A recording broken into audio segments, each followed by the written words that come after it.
The Beaufort County Board of Education is entering a board work session, March 27th, District Educational Services Center at the Media Center, 2900 Mink Point Road, Beaufort, South Carolina. The meeting will be live streamed by the county channel in accordance with new safety and security guidelines. Bags, backpacks, and purses are prohibited by the public at Beaufort County Board of Education meetings. Public comments are limited to 3 minutes per speaker on Beaufort County School District and school-related topics.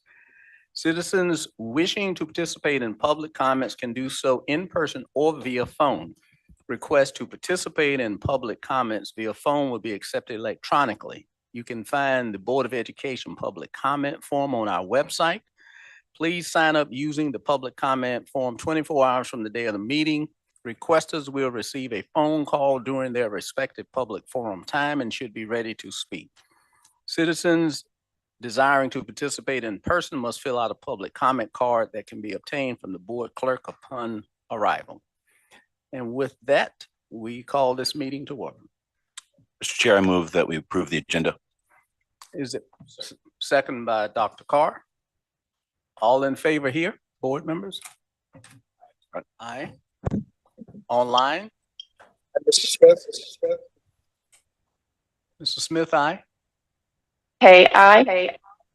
Ms. Hay, aye. Boatright, aye. Ms. Boatright, aye. Is that exhausted? You got the number? Yes. Okay, it passes. Thank you. If you will join me in a pledge of allegiance, please. Pledge allegiance to the flag of the United States of America and to the republic for which it stands, one nation, under God, indivisible, with liberty and justice for all. If you wait, stand for a moment of silence, please.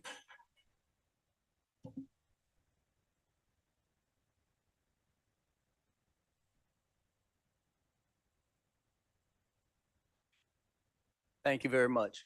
Ms. Cushingberry, has the media been notified, ma'am? Yes. Okay, are there public comments? No, sir. No public comments. Okay, with that, Superintendent.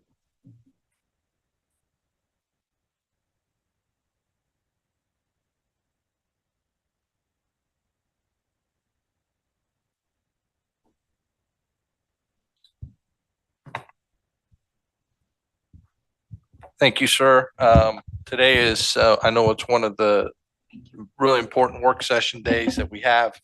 We have a conversation about, we call it Debt Day, and then we have a budget update. And as you know, a few other items on the agenda. But we'll begin with our Debt Day presentation. Ms. Crosby is going to introduce our financial advisor for our school district. Go ahead. Testing. Good morning. So we are having a conversation today about debt. We affectionately call it Debt Day. We have an annual expectation of the board policy OE 6.9 through 6.17 of debt administration. So annually we come forward and identify evidence of having met those objectives and those of the policy. And so I'm going to introduce Brian Nurick, our financial advisor with Compass Municipal Advisors. He'll go through a presentation with you this morning. I'll come back, follow up with a couple of items at the end, and then we will request that there is an approval or acceptance of the operational expectation at the end. So just wanted to prep you for that. And with that, I'll turn it over to Mr. Nurick.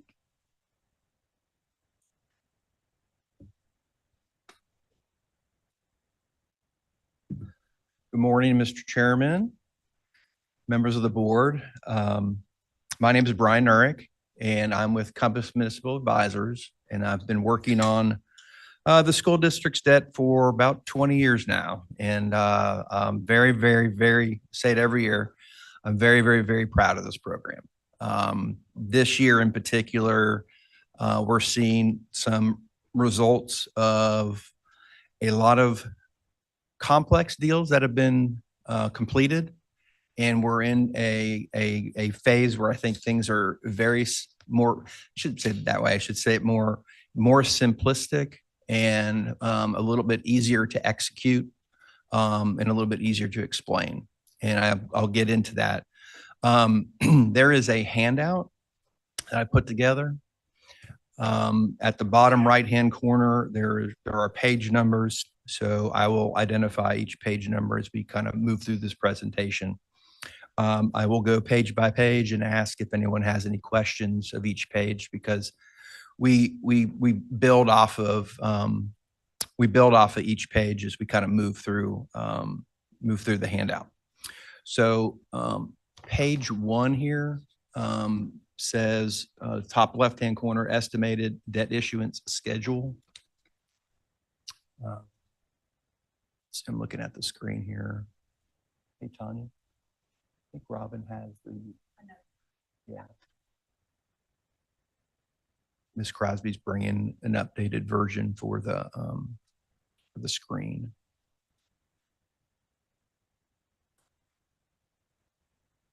Do you all have this? This version? Okay, good. Okay, so I'll keep on going here. So I broke this page into 2 sections. It's called estimated debt issuance schedule. So the purpose of this is twofold. One is to walk through the bond issues that we will issue in this calendar year. And then 2 is to give an update on the referendum issuance cycle. Okay, so we notate board approval when that occurs. We notate the issuance date and month, the series title, the debt type, and the issuance purpose. So in terms of the bond issues that we will issue in 2026, normally it would have about 5 items listed, and you can see it's been condensed to only 3 items now. And there's a reason for that, and I'll get into it in a moment. But in January, we issued 125 million of the 2023 referendum program. It was the 3rd long-term debt issuance so far out of 4. And I'll get to the balance at the bottom section of this page. So we decided as a finance committee, when we were putting together a strategy for the issuance of the referendum debt, I was asked what month was the best month to issue debt in the municipal market. And I said, well, based upon supply and demand, it would be January. Why would it be January? Well, in the prior month, everyone's on vacation. And so normally the month prior to a sale, you're doing a lot of work. You're having phone calls with the credit rating agencies. You're getting all your numbers together. You're looking at the market. You're looking at structure. And you're going through that process, and then you sell the next month. That's typically kind of the cycle. So in the municipal markets place, because of just how the calendar works, about the second part of December, the municipal bond market kind of goes dark. And then everybody gets back in January, specifically the folks in New York that buy bonds, and their P&L starts at 0. And so they're pretty motivated to get working. Their energy levels are high. And so that month typically, in my experience, is a good month to issue just from a supply and demand perspective. But most people aren't ready to come to market. And so it times really well. The audit gets released roughly in, we'll call it November. And we can then start the process with Moody's Investor Service and Standard & Poor's on the credit ratings. They have a fresh audit to work from, and we kind of hit the ground running in January. So had a successful sale, had a lot of bids, very pleased. The market tone was great when we issued. The market tone today is not so great. So I'm happy that we were able to get that sale done. And, we'll revisit 12 months from now, well, a little less than 12 months from now, the final issuance that I'll notate in a moment. Then under number 2, in June of each year, the board takes up a resolution to approve a debt issuance through your 8% program. So it's a combination of identifying the projects. It's a combination of, are there any other residual funds left over from prior issuances or interest earnings or bid premiums? And you as a board put together your list of projects. And then we go to market in the month of August and we issue the 8% bonds.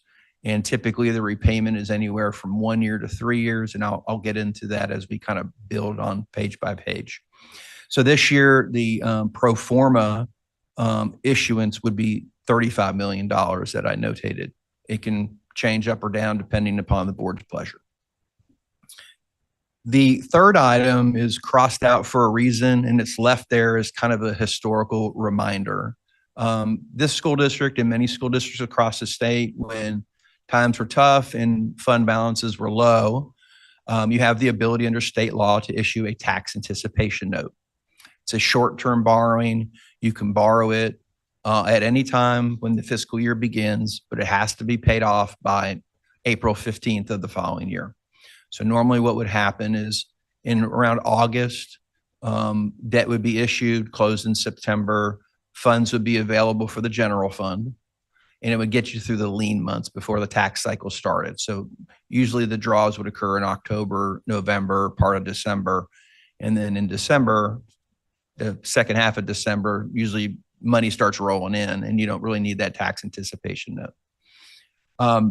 It's a good measuring stick that we have some school districts that have a fund balance policy to run from or to work from, and then some that may not. They may have a practice but not a policy. So one of just a fundamental viewpoint that we took on a statewide basis is you should have enough cash to not need to borrow this. And there was a time where there was a lot of statewide political pressure on fund balances to be low. And I think it was a reasonable approach to say, look, we need to have a fund balance so we don't need to borrow funds, pay interest and fees to cash flow during the points in time of the calendar cycle where we don't have money coming in. And so I'm pleased to say that this district has not issued TAN in a number of years. Don't plan on that occurring, but I just leave it there as a reminder that you used to issue a TAN and you no longer have to do that. Moving to the bottom section, the 2023 referendum, permanent long-term debt issuances, the $439,035,000. We have completed the first of three of the four issuances. You'll notate that January 2025, we issued 50.3 million. And then in May of 2025, we issued 132.2. So question, why did we issue in May? That year, January turned out to be a pretty poor month to issue long-term debt. And so we looked at the cash flow. We dealt with the bond anticipation note that we needed to deal with in January, but we deferred the rest of the borrowing until we're actually going to go in July, but month May ended up being a good time. Market came back and we decided to issue in May. So we were able to make the cash flow work. So that was the reason why we did May in 2025. So the first part in January 2025 just dealt with the bond anticipation note that was outstanding and was getting ready to mature. So we had to deal with that, but we didn't do long-term debt until May. And then January 2026, as I've already stated, we issued 125 million, which leaves a remaining balance to be issued in January 2027 of 131.5 and some change. And we'll kind of see how things continue to go forward from here. And we'll look forward to doing that final issuance, hopefully in January. And then any modifications to it will be prepared to make. So there used to be a lot more on this, refinancings and installment purchase revenue bond payments and a lot of things that have been decomplicated over time. But I'll get to a little bit of that in the next page. But before I do, is there any questions on debt issuances for this calendar year and the referendum from 2023? Any questions from our colleagues online? No, this is Pastor Gordon. I'm good. Thank you all. Okay, so moving to page 2. This is what's affectionately called the debt capsule report. And we put this together to give a snapshot of all the bonds that are outstanding that we're making payments on, and also identify bonds to be issued in the future, and then notate certain attributes. So if we just look at each of the columns and the heading, so column A is the bond series. Column B is the original par amount that was issued. Column C is the amount outstanding. Column D is the amount that's counted against your 8% debt limit, which we have a page on here in a moment. Column E is the net borrowing rate, we call it the true interest cost. And then column F is the refundable bonds interest rate. So it's the coupons that are eligible to be refunded in a bond issue. So if you issue a 20-year bond, roughly the first 10 years are not callable. So years 11 to 20 would be callable. It's called a 10-year par call. That's what we call it in the industry. Sometimes we can do an 8-year par call. It just depends on the market and the couponing. So we take that portion and it's a weighted average of what is the refundable bond interest rate. So we can kind of eyeball whether or not something is going to be refunded or not. Good example of that under column F would be the 2021A that was issued right 2021. So it was right after COVID. Quantitative easing was in full effect. Interest rate to be refunded on those coupons 2.3. So the probability of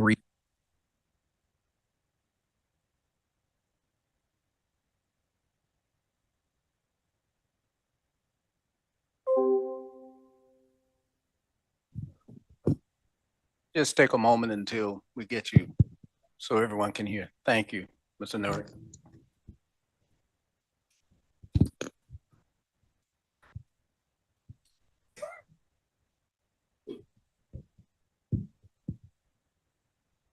Thank you.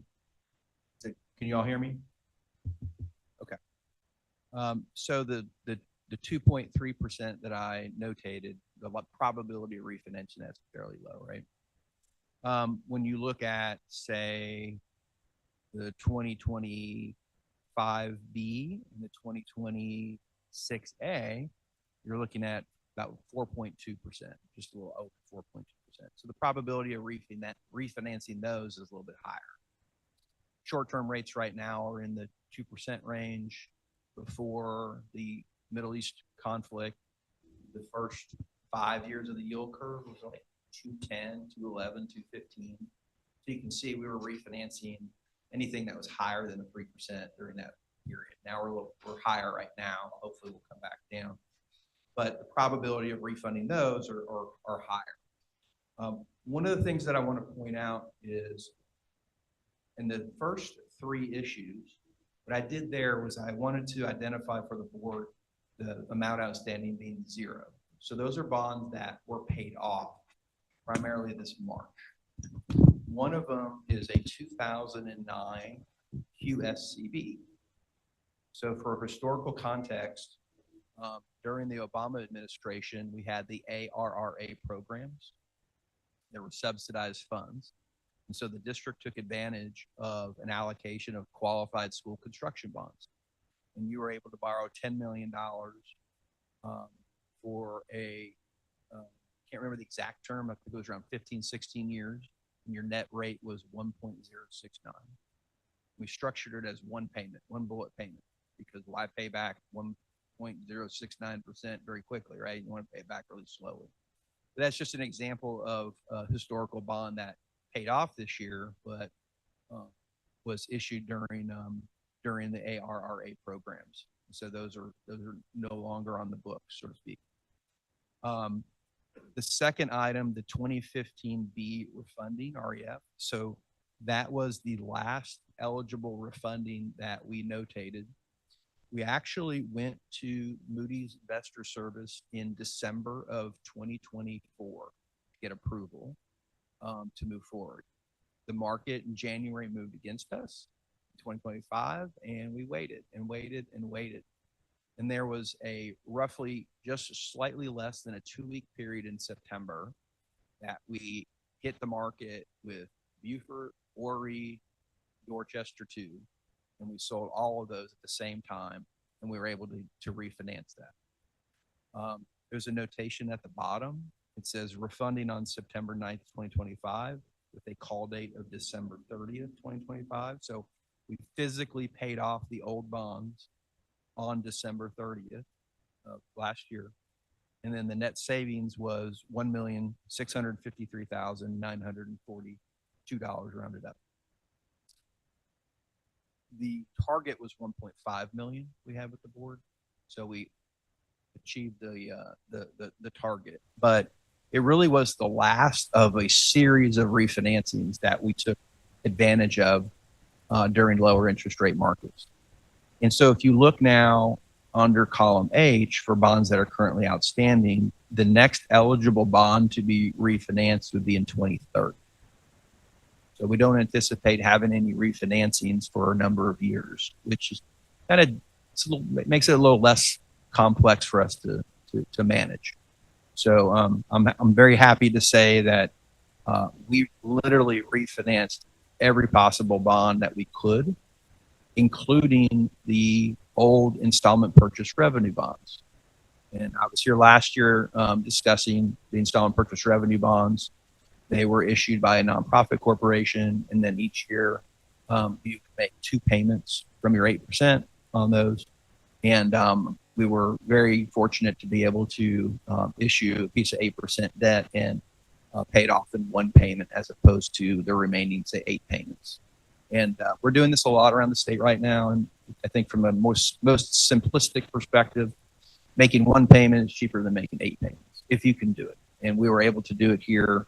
I know your finance staff's very happy. It's no longer part of your audit, and you sunset that old corporation that issued that debt. So I'm very proud of that as well.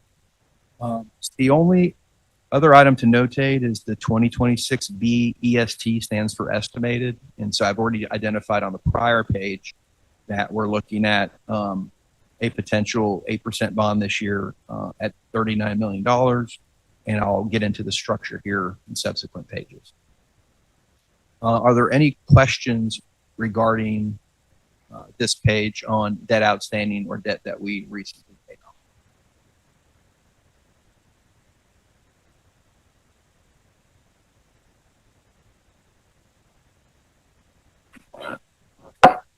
Good morning. Morning. Thanks for your presentation. As I listen to you present and talk about the bonds that we do have and some of the bonds that, in terms of selling or paying, with the country at war right now, and I've been watching the market, and a lot of stuff has been going up and some has been going down, and it's some of it's kind of alarming, in terms of not necessarily in the borrowing, in terms of even selling some of our debt. How do you see that? How do you see that that is affecting us? Okay, great question. So the first thing is all of the debt you currently have outstanding is fixed rate. So there's no change in your payments. There's no change in there's the current, I'll call it global liquidity crisis, right? So you're seeing right now every asset class drop. So normally in this situation, like gold would rally. It's not rallying because people need to raise cash. Right. In particular, on the gold example, I saw a notation that the country of Turkey sold 22 million tons of raised cash. So we're in a global liquidity crisis. That's when you see every asset class drop. Of course, over time things get corrected, right? But it's not corrected right now. The municipal bond market and the treasury market has had interest rates increase. Why? Fewer buyers, supply and demand. Hopefully, the signal of the meeting with our country and China signals a potential end date to this, and may start to get some relief. Interest rates, by and large, on the short end of the curve are still attractive. They have gone up some, but they're still attractive. They're still sub 3%. Your next bond issue is going to be 3 years or less. So it's going to be a very short bond issue. So between today and January of 2027, when we would issue the final installment of the referendum debt, which would be longer term debt, I would hope that this would be resolved and things would be calm. Does that help to answer your question? Yes, sir. And you brought in my Question be beyond that, you kind of addressed it a little bit, but if it's not resolved, then what is our backup plan? Because it is becoming very concerning right now. What's That going is on a- in that terms of is the a- oil as well? That is an excellent question. So we have dealt with this before. So in 2008, 9, and 10, when we had the global financial crisis with bonds that were rated AAA that turned out not to be AAA, Right.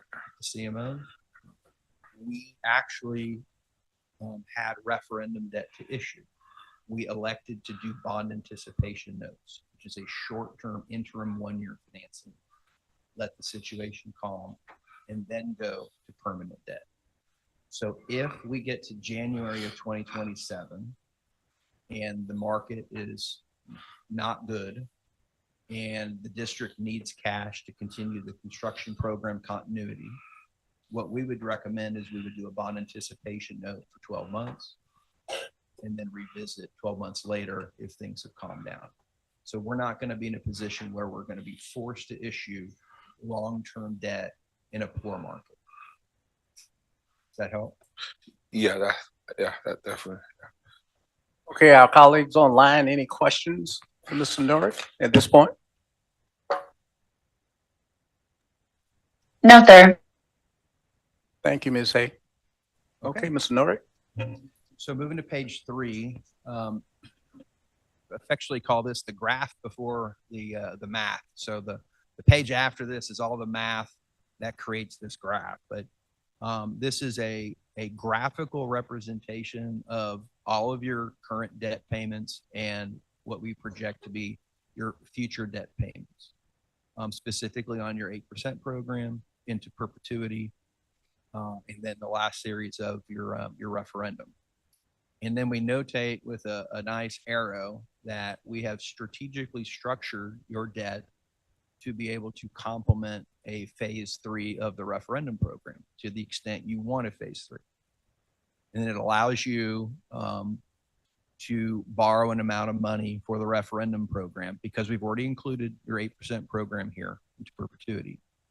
It allows you to issue an additional phase 3 referendum amount without a millage increase. So when we first put together the 2023 prior referendums, we calibrated this entire process out.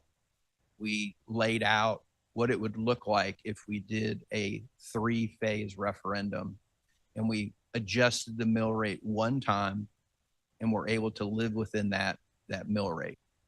It was ultimately computed to be at 36.3, which is slightly less than my original projection. I like to be conservative. And we're able to cash flow the 8% program and your referendum program within that 36.3. And we take various measures to be able to deal with events that might occur that could cause disruption to that as well. We can not issue 8% debt. We can issue the 8% debt a little longer instead of a little shorter. There are various techniques that we can do to ensure that we've got the ability to stay at 36.3 in a negative situation, because there will be a negative situation at some point in the future.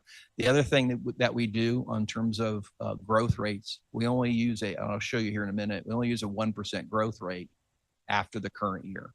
So we're only projecting out what we kind of know is high probability, and then we go very conservative to make sure that we have the highest probability within reason of staying at 36.3 mils.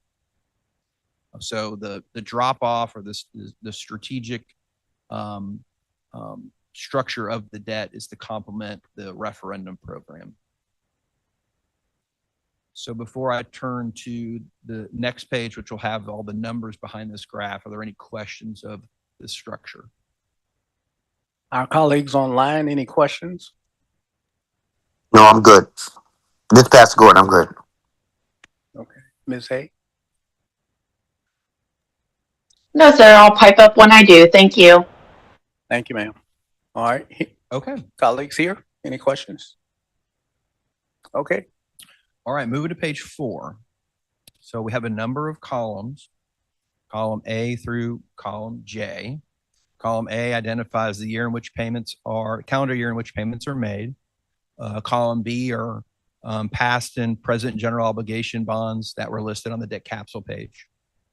And then column C and D represent the referendum issuances broken out for the 2023 referendum program. And then column E is the structure as of today for a potential $35 million 8% bond this year. And you can see that this year, I estimated it would be a 3-year term, but the last payment's fairly small. We go through a process of taking actual numbers. So every month beginning in February, your finance department reconciles and then sends me what collections have been. And we, as a team, calculate what the collectible value of a mill is from a cash basis. And so we'll continue to refine the next page I get to as we move through the tax collection cycle. And I think it's very important to note that we look at everything on a cash basis. So when you see anything that's an assessed valuation, we only use that for debt limit. We do not use it for our projections because we find using cash as a more accurate methodology. And then under column H, you can see that how we've structured the referendum issue. Final piece for the 2023 referendum would be just level debt service payments. I'll probably make a small modification in year 1 or 2 as we get closer. And then column I is the cumulative issuance of 2-year 8% bonds. And I'll identify that on the next page. Okay. We're currently getting ready to issue tax bills in the fall that would make payments in 2027. So beginning here, we highlight the 2027 year because the 2026 year is what we're currently collecting for and making payments on. 2027 year is what we're currently fine tuning our estimates for and making final plans for. Are there any questions on this page before we move to page 5, which breaks out column I?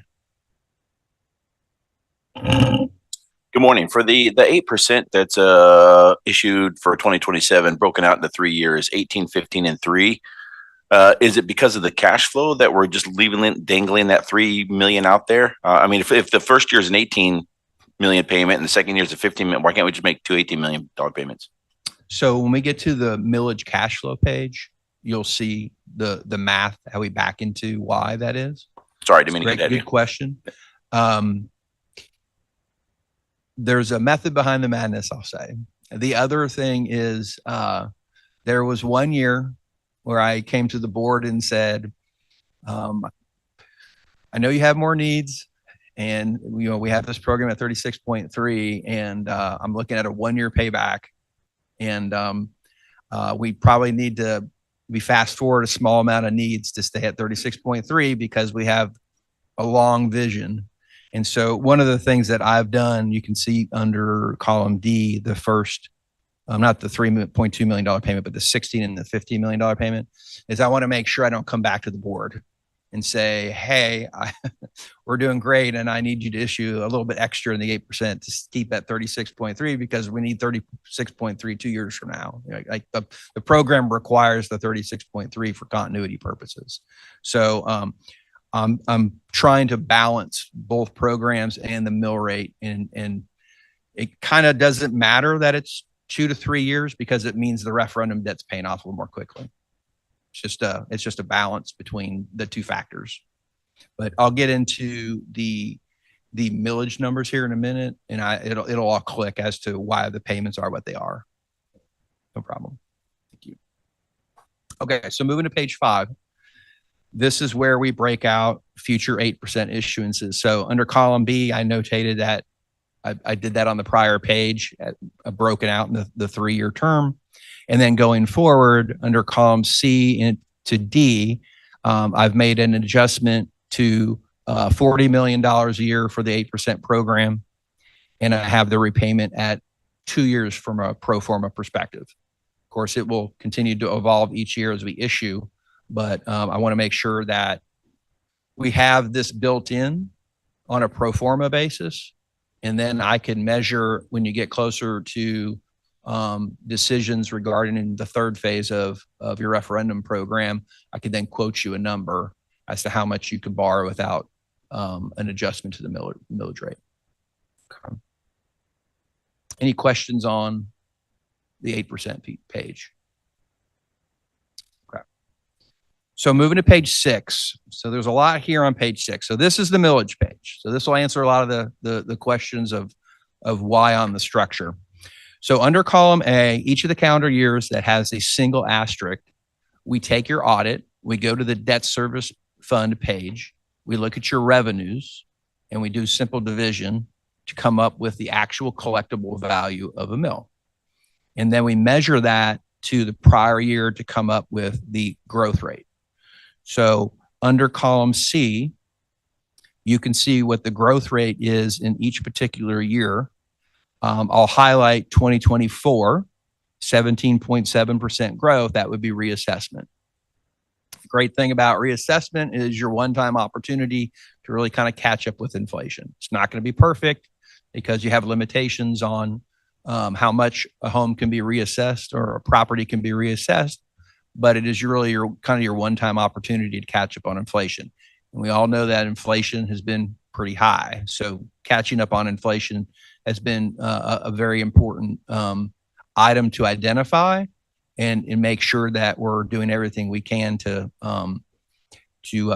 provide enough money to offset the increase in costs and make sure we meet the needs.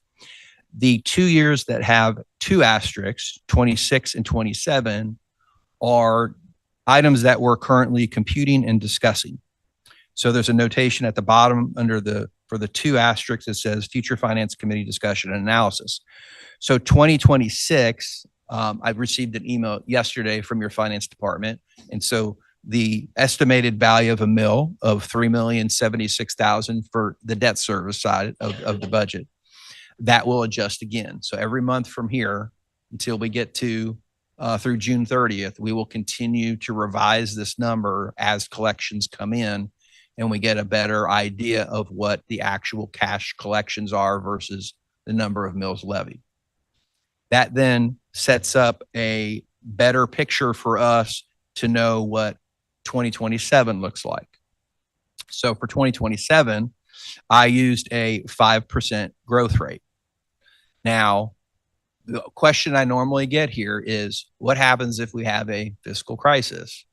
Well, the way this works is for the tax bills that go out this fall, as of December 31st, 2025, we effectively freeze the tax rolls.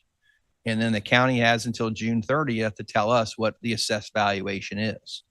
So in effect, the tax bills that will go out in the fall are going to be that December 31st, 2025 number. So anything that happens after that really isn't going to affect much. What could get affected would be, say, 2028.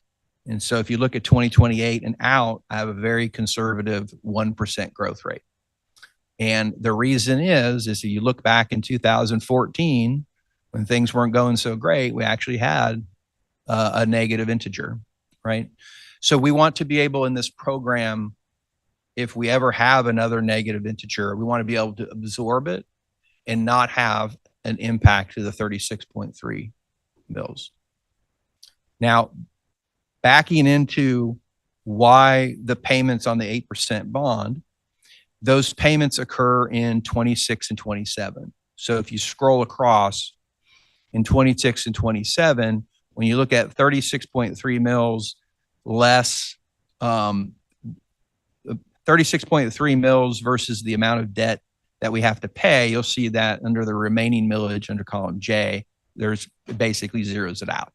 So that's how I backed into those 2 payments. And I'll continue to change those payments as the assumptions continue to change.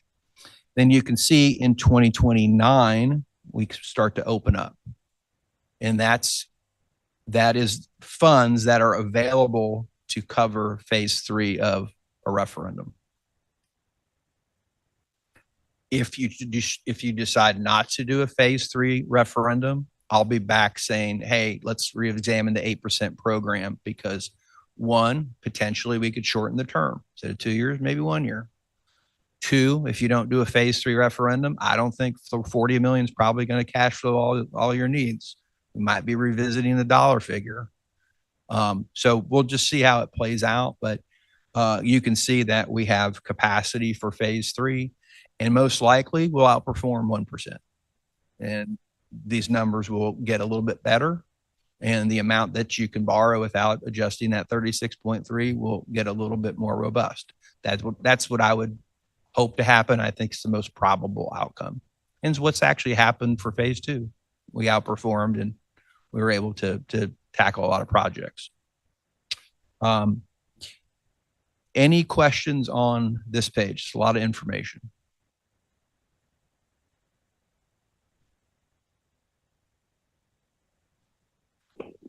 Speaking in terms of the, if we didn't, even if we didn't come out for a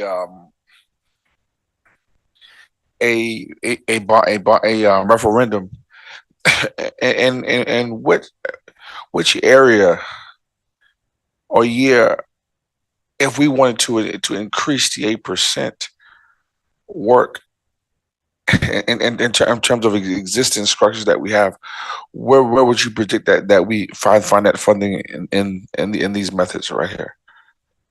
So right now, already baked into these numbers is 40 million a year. Well, 35 million for this year and then 40 million every single year going forward. So if you wanted to adjust and go, is your question, instead of 40, what if we wanted to go to 45? And in terms of maybe increasing the amount of work that we can get done, because when I look at these buildings and look at different things in terms of work, it's one thing to be looking and preparing for a bond referendum, but at the same time, my mom would say, like, let me see how you treat this car before you get a new car. And I think that there's some work that could be done on some of these buildings before we just keep going out and doing referendums, because I think that our numbers are not, may in certain areas may not be where we can need to continuously go for referendums. But if we could upkeep and fund to fund basically sprucing up some of the bills that we do have in terms of 8% funding, where would you project that at? Because at some point in time, if we like you said, if we didn't go out for bond referendum, where could we get money from and to increase the amount of 8% funding that we do have? So if we did, in other words, if we didn't go out for 8% funding and we wanted to spruce up some of our buildings, where would we get that money, and when would you predict for us to do that? Okay, so and not be heavy on taxpayers. Okay, good question. So I'm going to give you kind of two-part answer. Okay. So the first part is, part of your question is regarding existing facilities in your maintenance program. That is mutually exclusive to what my skill sets are. I don't deal with hammers and nails and what you guys actually spend the money on and what project gets done when. That's a separate department. Robert handles that. Right. So I'm on the funding side. Right. So if you came to me and said, Brian, 40 million isn't going to cut it.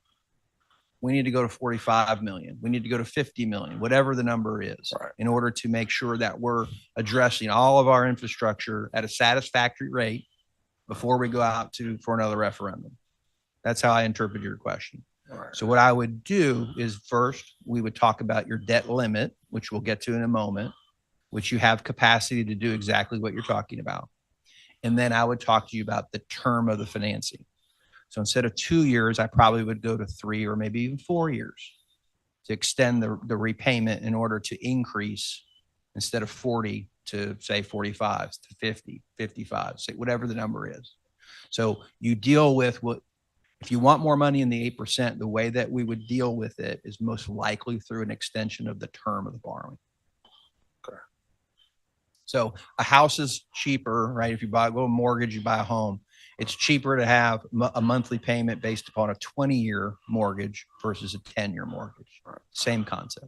Does that answer your question? Oh, that answers the questions. Okay, thank you. Thank you, Mr. Norick. Any colleagues online have a question? Ms. Norick, I have one, if I may. It's sort of a pivot, but you mentioned collateralized mortgage obligations earlier. Out of that area came credit default swaps. Is there still a market for those created by Hank Greenberg? There is? Yeah. There's still credit default swaps. Okay. I think the people that are taking the other side of the trade are probably a little more cautious on where they issue them. But yeah, yes, you'll see every now and then there'll be discussions about credit default swaps on like a single company, and it will signal stress, and that will become the first indicator that there's stress at XYZ company. Thank you very much. You're welcome. Okay, page 7, constitutional debt limitation. So I walked through how the county process is in terms of a timeline of certifying the assessed valuation each year. And what we do is we take that assessed valuation, we multiply it by 8%, and then we get a maximum amount that you can issue without voter approval. And then we subtract from it bonds that you have currently outstanding, and then the 8% bonds that we project that you will issue with the repayment terms listed. So a couple of things on this page. The highlighted row would be as of June 30th, 2026.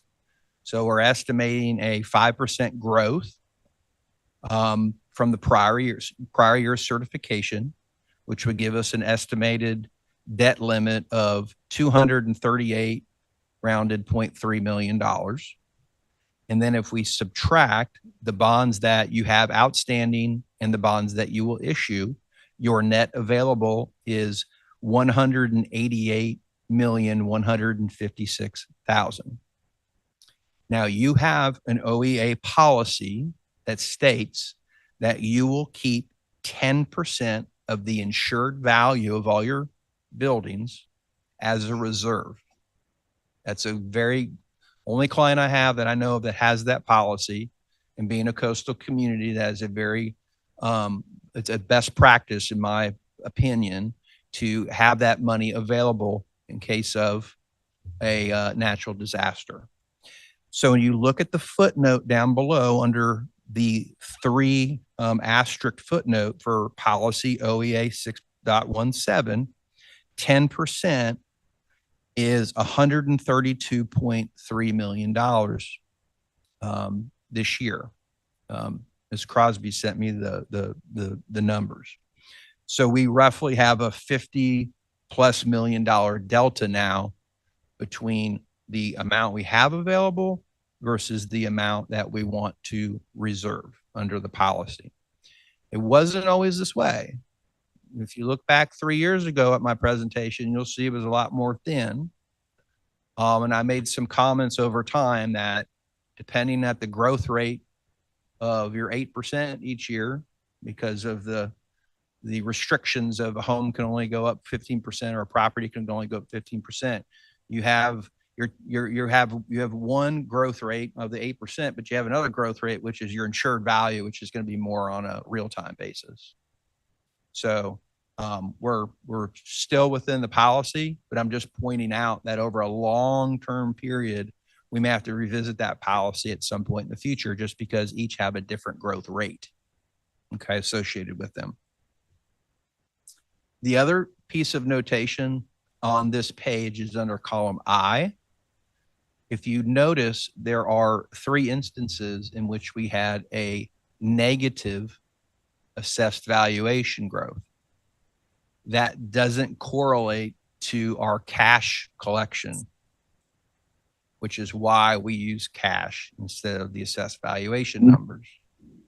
I'm not an expert on assessed valuation. The county has a very difficult job. There's a lot of properties. There's fee in lieu of tax agreements. There's TIFs. There's just, I'm sure it's very complicated on their end. But the most accurate methodology that we have come up with over time, and that has been tried and true and has worked very well, is to do the methodology that we are currently employing, which is we look at things on a cash basis. And then we've recently, or the last, I'd say 5 years, we started doing a monthly reconciliation, real time, unaudited cash basis analysis. And then we started rolling that concept through the finance committee and had a more robust conversation. So I just want to notate that in those two most recent years, in 2022 and 2023, if you go back one page, you're going to see on a cash basis, we didn't go negative, we went positive. Okay. But that's the reason why we like to use cash numbers for our projections. So any questions on page 7, debt limit? All right. Moving to page 8, this will be a quick page. This is simply column. So on the debt limit page, we break out the amortization on the 2-year basis, and then we have to take it out into perpetuity. So instead of having 50 columns, we start condensing under column G. And so this just shows you how we get mathematically to the prior page numbers on the repayment on the cumulative basis. Okay, so I'll go ahead and move to page 9. And this is how we approach every year's tax collection cycle and ultimately have this page approved by the finance committee, and we send it to the county auditor. So we call it a debt service fund millage levy summary or worksheet. And it mimics in certain ways your debt service fund page in your audit. So at the top, we look at what your revenues are. We start with the beginning cash balance, which will be reconciled, and we'll get a final number probably in July. Right now, estimated $7,250,000. We have an estimated value of a mill for 2027, which we identified on the millage page. 36.3 mills brings in roughly $117 million. And then we have an amount from state sources, which the majority of that's going to be homestead exemption. Important to note, those monies usually don't come in until around May or June. So they're not really available for March payments. Then those dollars that are there have to cover 18 months worth of payments, not 12 months. So we break into 3 categories: the fall of this year, which will be the fall of 2026, and a total payment amount of $12,268,000. Then we identify what you would pay in the spring of next year on March 1st. That, as of right now, it'll adjust, $108.5 million. And then we look at what you have to pay next fall, September of 2027, because we have $10.5 million we have to pay, but we have no new revenue coming in after the tax collection cycle kind of concludes with the state source monies coming in May and June. And then what we do is we notate the fund balance as of June 30th, 2027, but most importantly, as of December 31st, 2027. So a lot of times in a community, we'll be asked, why does the debt service fund have so much money in it? Well, it's because you have payments that are coming right after the fiscal year that you have to budget for. So we really focus on this December 31st number, and we've always targeted $5 million as our cushion in case we don't meet projections. And so you can look at the value of a mill and say it's, a little less than 2 mills that we've got as a little bit of a cushion in case there's some type of disruption. But we break this out on a very granular basis so that everybody can see every payment that's being made, where and why, but most importantly, the cash flow. And as board members, we want you to be able to answer that question. Hey, why is there so much money sitting in the debt service fund in your audit? Well, this is why. This page explains that. Okay. So any questions on page 9 before we move to last couple slides that kind of pull the whole program together? Let me go here. From our colleagues online, any questions? No questions here. Okay. Ms. Hayes said she would notify if she had any. All right, Mr. Smith. So you said at some point we would have, you said 18, you said we would have 18, you said we would have 18 payments? When you at the top, you were talking about when you first started on this page in terms of, I mean, yeah, excuse me, 18 months of payments? Yes. So not 9/1 of 26. Right. 3/1 of 27, 9/1 of 27. And that's just, and this right here, we will be saved. That won't depend on what the market is at the time, is it? Well, So these are going to be fixed rate payments. right. So the only payment that will adjust will be the gray highlighted payment. So this 2026B 8% bond that we have yet to issue, Right. that will come before you in June, July, and we'll issue in August. That's the only payment that's going to change.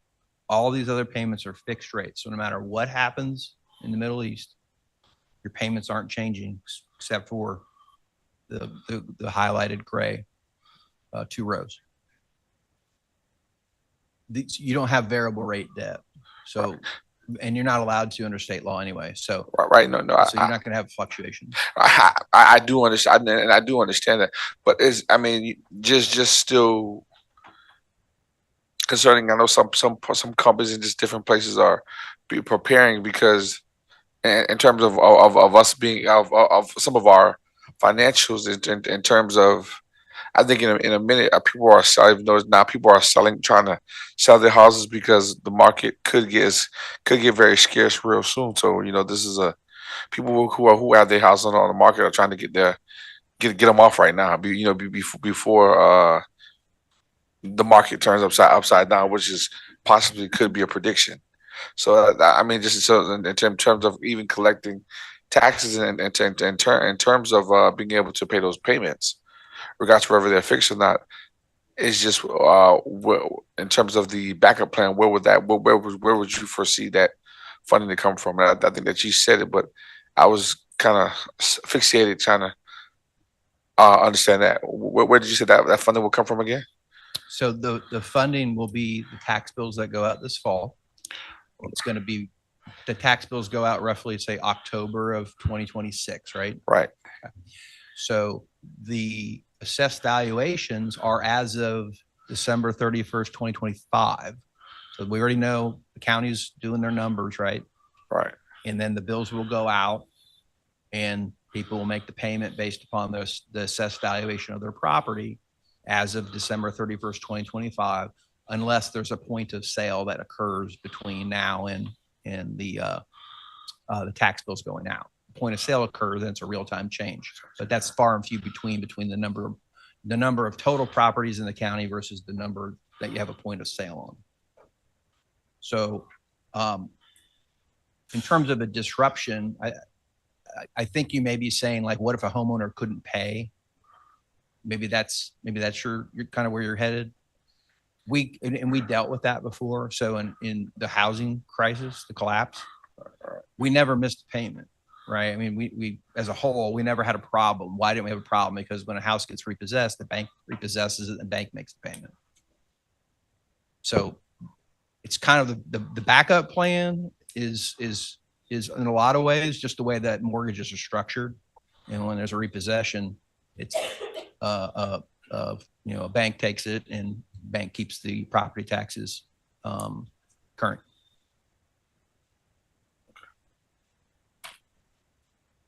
Thank you. Okay. Okay. Moving to page 10. So this is titled Funding Program Core Goals and Objectives. And This was put in place many years ago under a lot of discussion. And it's we'll run through real quick the 8% program, the referendum program, structured debt service millage rate, and then your credit ratings. And I'm just going to go ahead and read this. So funding of annual maintenance, 8% program, fund 35 million plus annually through the 8% debt limitation, subject to ongoing and inflation adjustments. We have discussed that earlier. Structure the term or repayment of each borrowing to sustain the program by providing flexibility for future program adjustments. We talked about that earlier with the terms of the 8% borrowings. Funding of large projects, referendum program. Fund large projects through referendum bonds as appropriate and when needed. Reason why installment purchase revenue bond was needed because the early childhood center was funded through the 8%. And then there wasn't enough 8% funds to deal with annual maintenance. So that's the reason why we use the word large projects. It's a long-term process to get to that definition. Structured debt service millage rate. Apply forward forecasting and periodic assessments of the appropriate balance between the debt service millage rate, a refresh of ongoing needs, and maintaining appropriate debt limit availability. So we've talked about all those items individually throughout the prior pages. And what we have done is we're finding the balance between your 8% program needs, your referendum program needs, and your taxation rate. And I think the 36.3 has served you very well. And I think we'll continue to move forward with 36.3 and continue to fund the next phase of your referendum program to the extent that's the board's decision. And then lastly, managing credit ratings. Maintain the 8% and referendum programs while preserving the highest potential bond ratings from Moody's Investor Service and Standard & Poor's. Maintain an appropriate fund balance to support the AA1, AA current credit ratings. So with Moody's Investor Service, you can see I did a pyramid. So on the left-hand side, the credit ratings with Moody's are a large A and then 2 small A's for the AAA category. And then you have the AA category with a large A, uppercase A, and a lowercase a. And then you have the single A category, and then you have the BAA category. And then below that, you're outside of what's called investment grade. On the right-hand side, we do the same process for Standard & Poor's, and they use all capital letters. So your current credit ratings are a AA1 with Moody's Investor Service and a AA flat with Standard & Poor's. There's no school district in the state that has a AAA rating.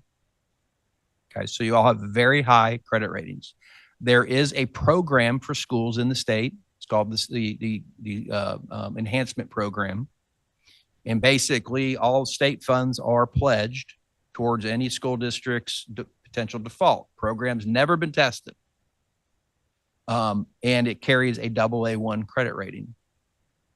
So you're equal to the entire state program for enhancement with Moody's Investor Service. Okay. So any questions on page 10?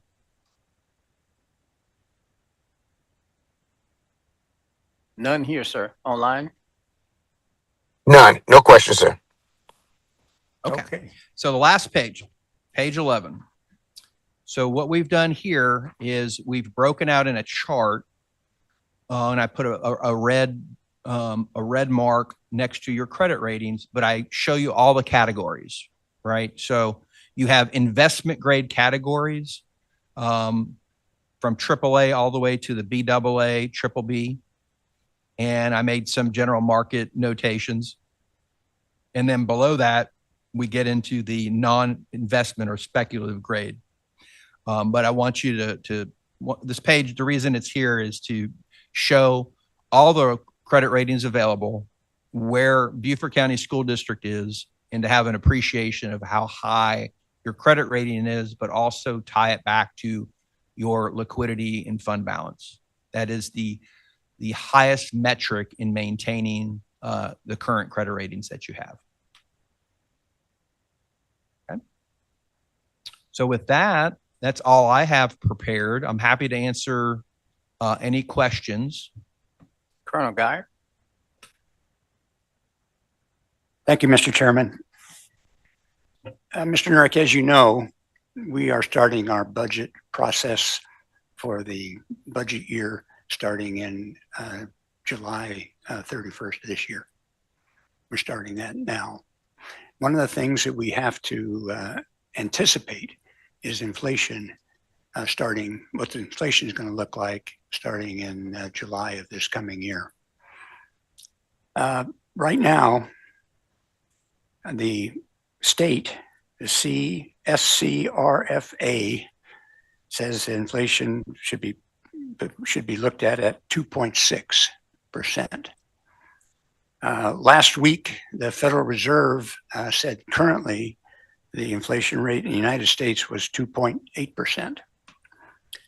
3 weeks ago, the Chamber of Commerce sponsored an economic analysis briefing out at Data Island that I attend, and they claimed that the inflation rate in Beaufort County is 3.4%. And obviously, our inflation rate's higher than the rest of the state because of our cost of living and so on. Today, the Federal Reserve reported that the current inflation rate is 4%.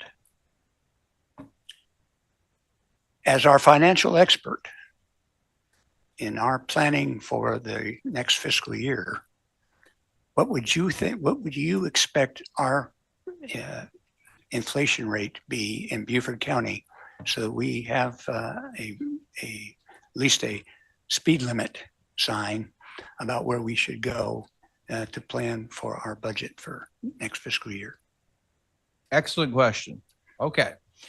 So first of all, with any inflation metric, it's always the categories and the percentages. So not every inflation metric is going to be apples to apples, right? My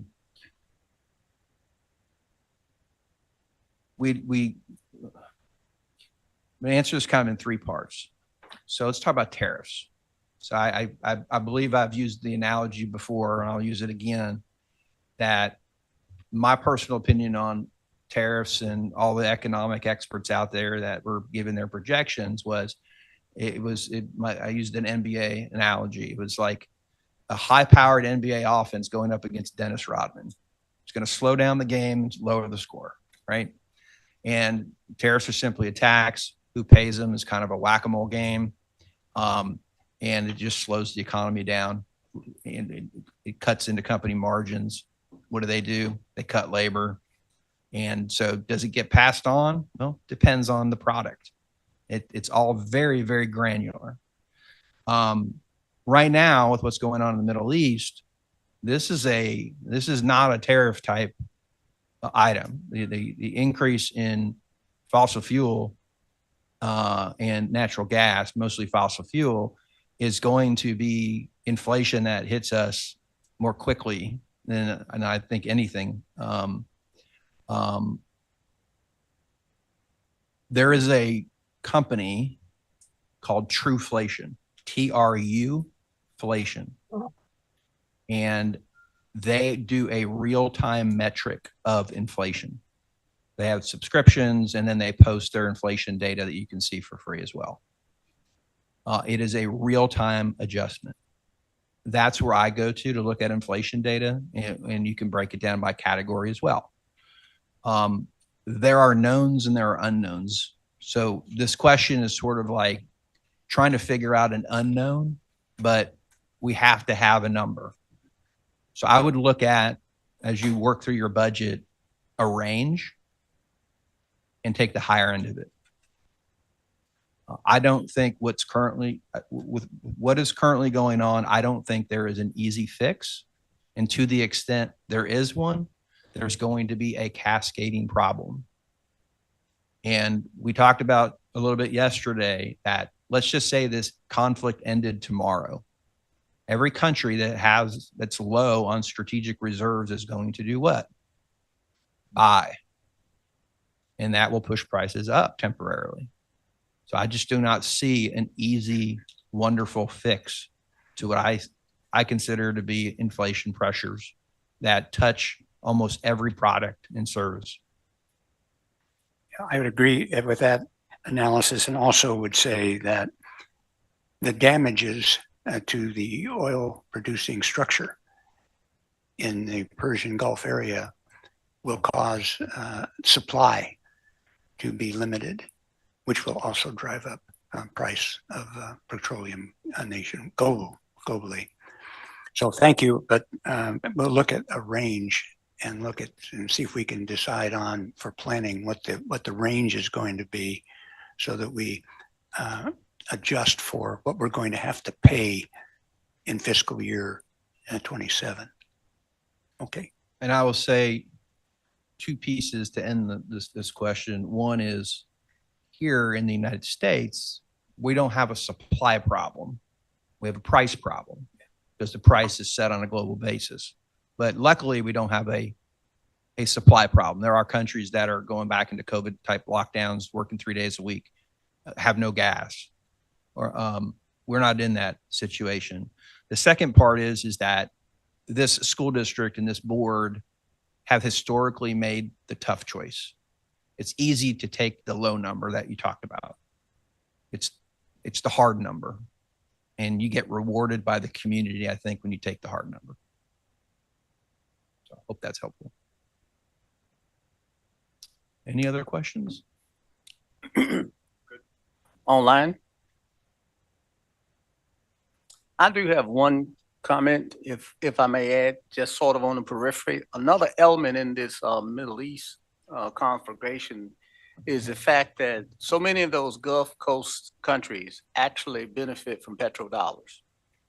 Their transactions are dominated in dollars, and the majority of those dollars flow into the U.S., which has helped us keep our interest rate down when others have gone up. So hopefully, to what Colonel Geyer said, those petroleum facilities can be quickly warp speed rebuilt, so that flow of dollars, as long as China is not successful in forcing countries to migrate from the dollar to the yuan, that could be a threat. So, but Agreed. thank you. I'm just making sure everybody's done ask questions before I make a motion. I move that the Board of Education accept the operational expectation 6.9 through 6.17 debt administration monitoring report. Second. Okay, properly motioned and second. All in favor, raise your hand and say aye. Aye. Aye. Aye. Okay, and those online? Gordon, aye. Kay, aye. Thank you both. That'll do it.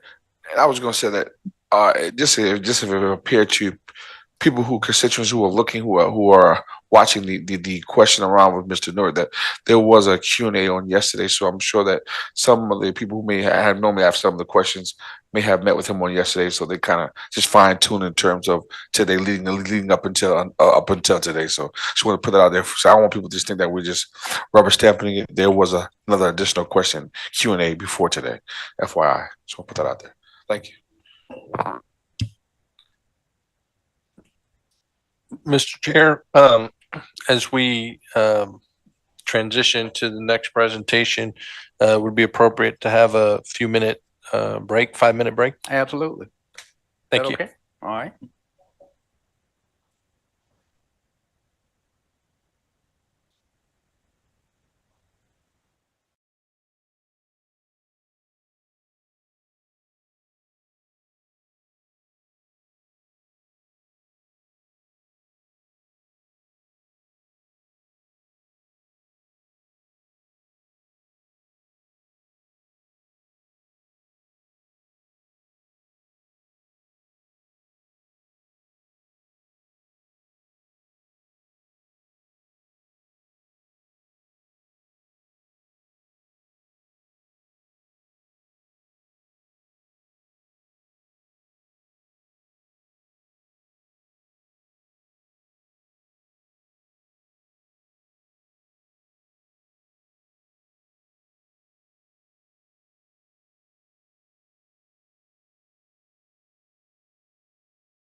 if you're there.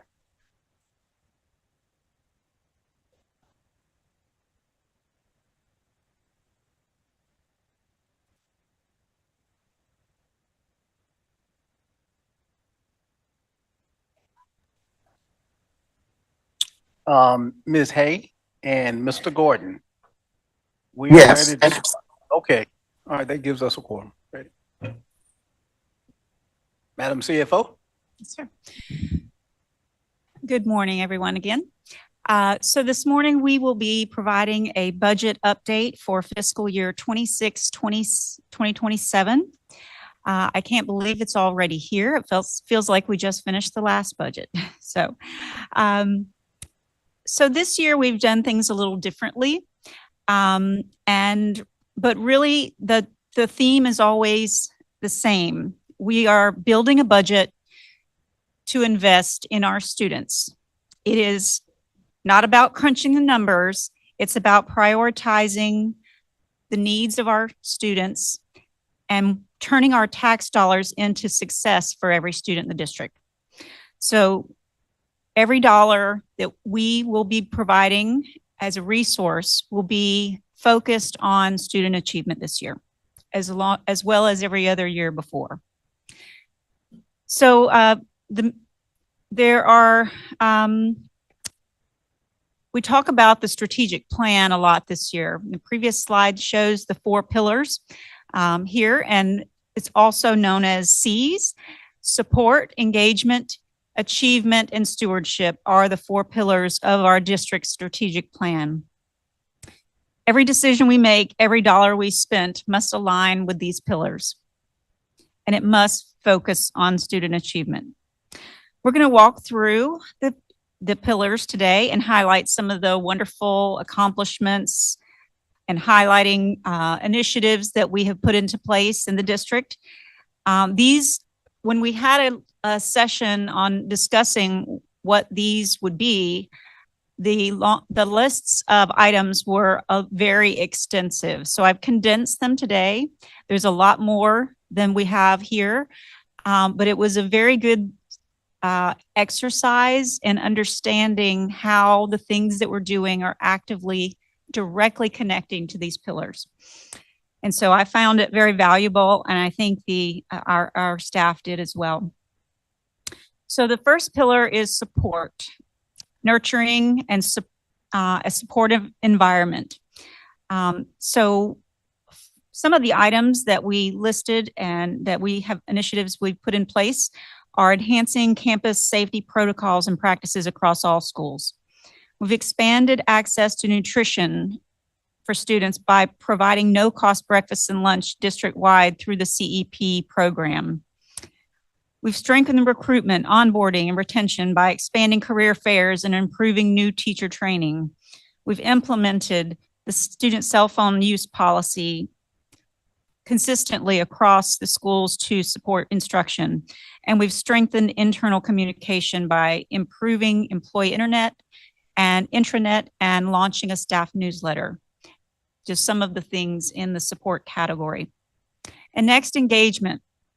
Unlocking success through teamwork and collaboration. We've deepened community partnerships to expand career pathways for students. We've expanded learning and enrichment beyond the school day to increase student access and participation. We've strengthened family and communication through the Let's Go Public campaign and Parent Square. We've increased outreach and transparency through school choice showcase events and an enhanced parent newsletter. And we've launched BCSD University and BCSD Connected to support community learning, gather feedback, strengthen collaboration, and host attendance-focused community meetings. Achievement. Impactful instruction for all students. We've improved school performance with 90+% of schools earning ratings of excellent, good, or average. We've posted the highest ELA achievement in district history across all grade levels and student groups. We've achieved a record graduation rate of 89.3% for the class of 2025. We've expanded accelerated learning and the OGAP initiative to increase growth in math achievement. We've strengthened student supports and opportunities through MTSS, improved services for multilingual learners, expanded early learning through the CERDEP program, and $17 million plus in grants for magnet and inquiry-based programs we've achieved, and expanded communities and schools. We've outperformed the state with 85.3% of students identified as college and career ready, the highest in district history. And finally, stewardship, careful and responsible management of resources and investments. We've invested in competitive compensation, reaching the second highest this year in the state, and increasing starting salaries over 63% over a 5-year period. We've delivered on capital commitments, completed all 2019 referendum projects. 2023, our referendum projects are 61% completed. Maintained strong fiscal stewardship, reflecting an excellent bond rating, as we just talked about, AA1, AA. Sustained and award-winning financial practices, earning the Certificate of Excellence in Financial Reporting for over 35 years. And we have recently received our 12th Distinguished Budget Presentation Award. We've earned an unmodified opinion for 25 years, which is the highest possible external audit result that we could have in our district. So we're focusing on responsible spending. These commitments, these awards, these achievements are speaking volumes to the commitment of financial stewardship and transparency of the district. And by committing to moving teacher starting salaries to one of the highest in the state and maintaining it, we are directly impacting instruction. By enhancing and modernizing our facilities, we are committing to improving learning environments for students. So those are just a few, several of the things that we're doing actively on a daily basis, but there are many more.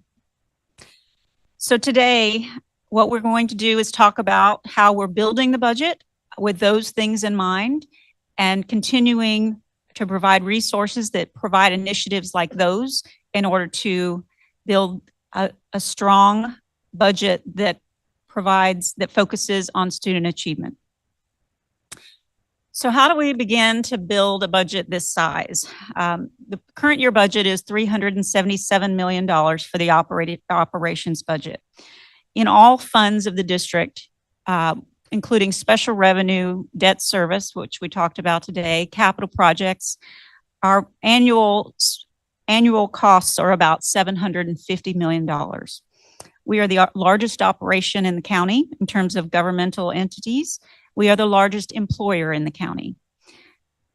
So we chose this year to begin the budget process by prioritizing the feedback sessions early in the year. And I tell you, that was a game changer in many ways. I think we had more robust conversations, more robust feedback from folks that were directly connected to students, teachers, principals, students themselves. We had senior staff discussions, we had parents, we had school improvement councils, and then we had an online survey through our connected section of the website as well. And so very robust, very productive feedback.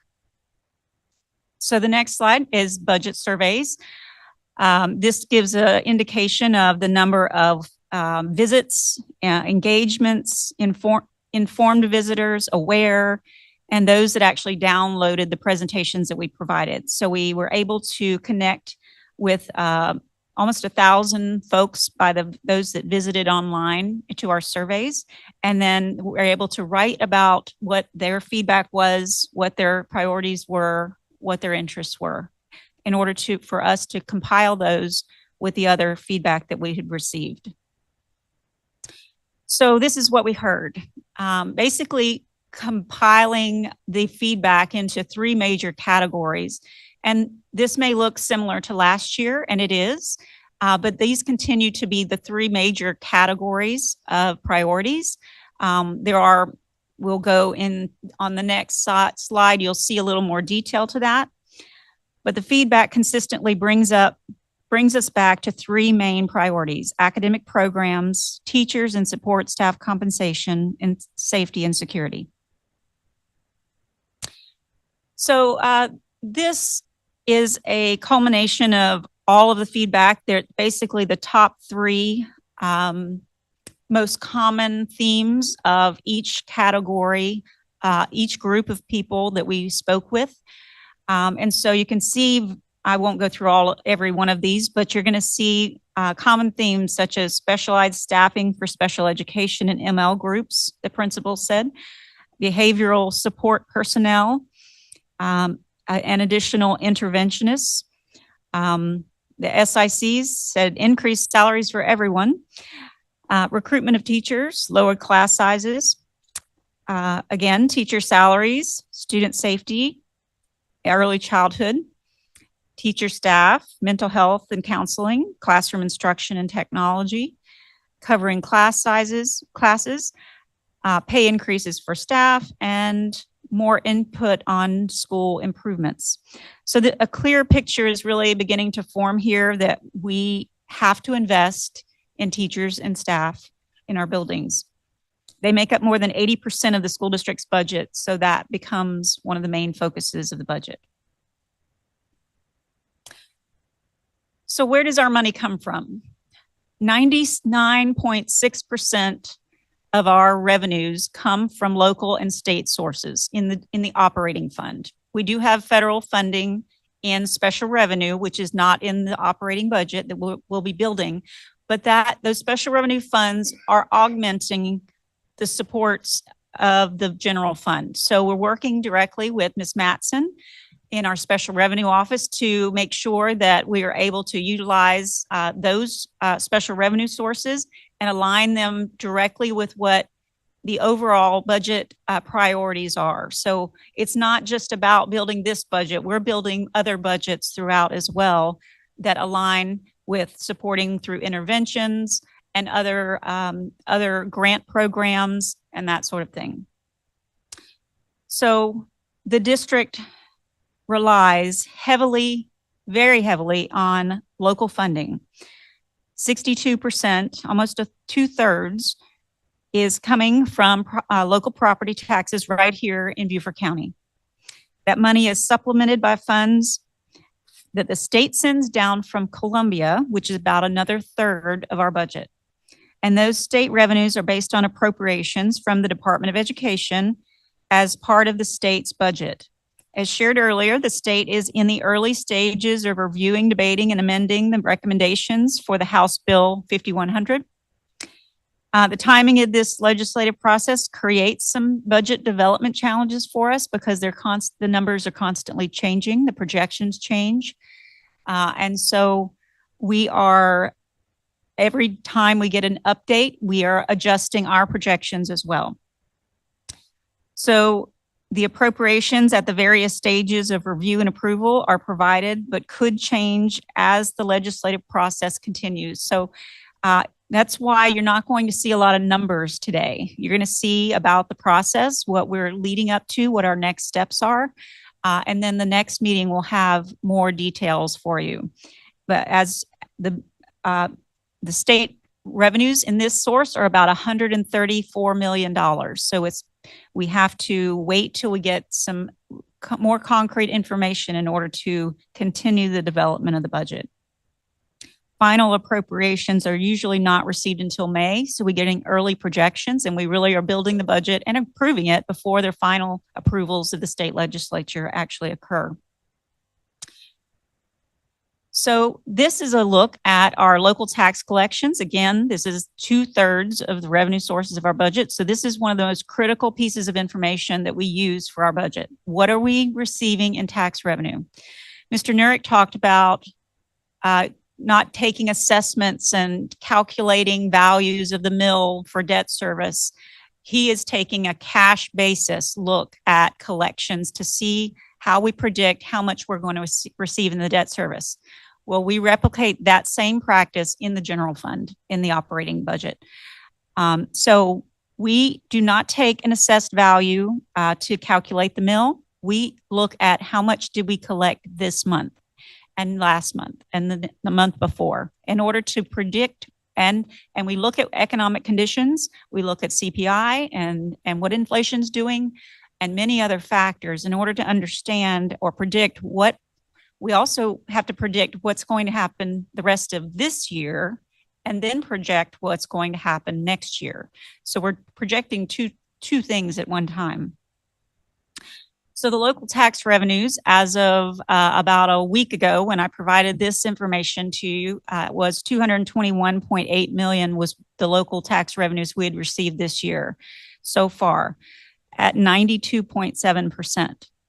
As of yesterday, we compiled what we received this week in tax revenues, and we are now at 94.5%. So we received that number, that percentage, and the dollars that relate to that came in, improved our projection by about $1 million. So that is very good because it not only helps us in the current year, it helps us do more with the money that we'll have next year without having to raise the millage. So it is important that we're tracking those on a monthly basis as soon as we get them. Now we're getting them sooner as requested by the Treasurer's Office. We're getting those by the 15th of each month instead of the 23rd or the 24th. So the Treasurer's Office is working with us to ensure that we're getting data more timely. So again, we're a cash basis. We projected the current year at a 6%, our growth factor on the value of a mill, 1 mill is 6% currently based on the numbers that we got today. So that is the growth factor. It has been declining the last 2 years. It was very high 2 years ago and it took a sharp incline and a sharp decline, and it's hovering around the 6% range and slightly declining in the last few years. So we'll be looking at those factors in order to develop the range that we want to be in. I think the growth range will probably be in the 4 to 5% range, but we'll continue to monitor what that will look like for next year based on current year numbers and economic conditions. So the state laws that impact the Beaufort County School District budget. So not only does the state provide bills that impact the district in terms of how we might, what it might cost to implement certain programs or initiatives that are brought by the state, but also they dictate how much we can raise taxes. There are limitations, and how much we can borrow. So there are a very specific set of rules. The state's Act 388 caps millage growth for inflation plus population growth. We are able to, and I'll show in our next presentation, but we have some room to grow in millage if the board would choose to increase the millage rate. And then we have banked some millage as well. So if there is a need, it is there. But that is a limitation of the state government. So although most of our funding doesn't come from them, they still limit the revenues that we can receive on the local side. And then House Bill 5152 is the General Appropriations Bill for 26-27. It dictates it has salary mandates. Those mandates are to the state teacher salary schedule. We are well above the teacher salary schedule. And there are other mandates, as I mentioned, that cost time and money to implement other initiatives that are mentioned in bills. The state can raise teacher salaries, but then they do not often cover the cost of that increase. So we tend to have underfunded or unfunded mandates coming through these legislation. Rarely does full funding come with those bills. And so on the expenditure side, you can see the state pays for about, that salaries and benefits make up almost 80% of the budget I think it's 76% this year. And And so that is the lion's share of the expenditures in this budget. So what's left is contracted services. We have a large portions are maintenance, custodial, grounds, substitute teachers. Those are in this budget. And then we have supplies for schools. So there are allocations based on a per pupil basis to our schools. And the schools then prepare their individual budgets based on their own needs. And other transfers and other utilities is a big cost as well. So that's what makes up the lion's share of the expenditure budget. So some of the highlights of the House Ways and Means budget this year were increasing the state minimum teacher salary from $48,500 to $50,500, so a $2,000 increase for each cell of the salary schedule. That is the state's recommendation. That is not necessarily what we are doing this year, but that is the recommendation at the state level. So that is how they would fund the budget in the state aid classrooms category. So they also are giving 2% across the board pay increases to state employees. So that is the South Carolina state employees would be receiving that. And then school bus drivers, also 2% statewide minimum bus driver salary schedule. Again, this year would be increased. Districts just have to ensure that they pay for at least an increase of that magnitude. So lots of other bills in place. We actively respond back to fiscal impact statements. Ms. Phillips in our office receives bills that we from the State Department of Education, and we have to research the bill, understand it, and then send it out to any others on staff who it may apply to, whether it be technology or facilities related or instruction. And then we get advice from experts in those areas. And then we prepare a fiscal impact to let the legislature know what we believe will impact the district, how it will from a financial standpoint, a staffing standpoint, logistics, and so on. So at least that's only been actually happening the last few years. The last few years we've received those fiscal impact statements, and there are so many of them. I think we counted about 30 of them last year, but I'm grateful to have been asked the question, because otherwise our legislators don't necessarily know what kind of impact that will have on us. Just to add, as an example, last year there was a funding issue taking place, and some simple changes that were being made were adversely affecting traditional public schools, and so and overwhelmingly favoring charter schools. And it was just simply a matter of they were trying to solve for an issue, but in that effort, we're creating another discrepancy or disparity there for traditional public schools. So different organizations that we are a part of through the state of South Carolina provide information and feedback to us on a regular basis. So what I'm getting at is that there are different sources that are keeping track and keeping tabs on what's happening at the State House. And as they do that, they provide additional feedback. So you get info from multiple sources, and then you have to go through it and see what the actual impact is to schools. So there was an effort made, I know, that adjusted what was happening last year and attempted to provide the hold harmless approach, which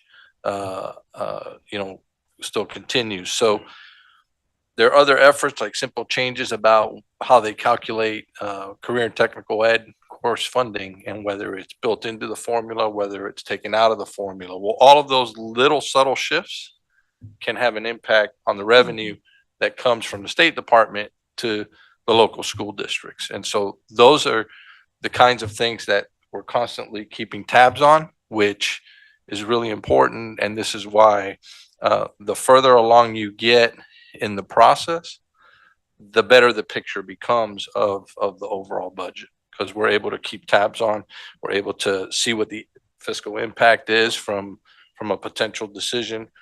Hopefully we can influence that decision in a more positive way with some real information about the actual practical impact of what that decision would really mean to local school districts. So. So I'm part of a local or a state association, the South Carolina Association of School Business Officials, and I have a number of counterparts across the state, and I think that some of those folks that are more experienced and savvier at the numbers than I may have actually caught on to that issue because their allocations were shifting. And then alerted this Revenue and Fiscal Affairs Office.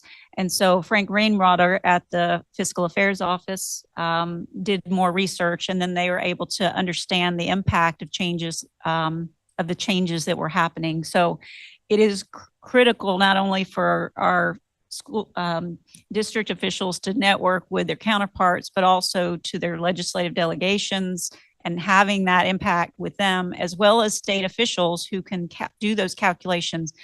You can get things changed if you have those relationships with others. So it really lends to be very important to have that networking and available as a resource. And I would add, time is important too in hoping to get things changed, because sometimes things come through at the 11th hour, and when they come through at the 11th hour, there may not be enough reaction time from different groups, on the ground. So, okay.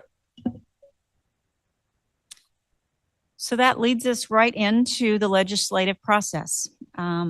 So we have moved beyond the governor providing the budget and appropriations bill to the General Assembly. That was in January. Then the House Ways and Means Committee has budget deliberations in February. And then the House of Representatives full House in March. So I haven't looked in the last day or two where we are in the process, but the next step is Senate Finance Committee budget deliberations, generally in April. And then April and May, the full Senate, and then potentially back to a conference committee made up of members of both the House and the Senate. And then could have a second look. The House could have a second look. And then the governor either approves or vetoes or signs into law.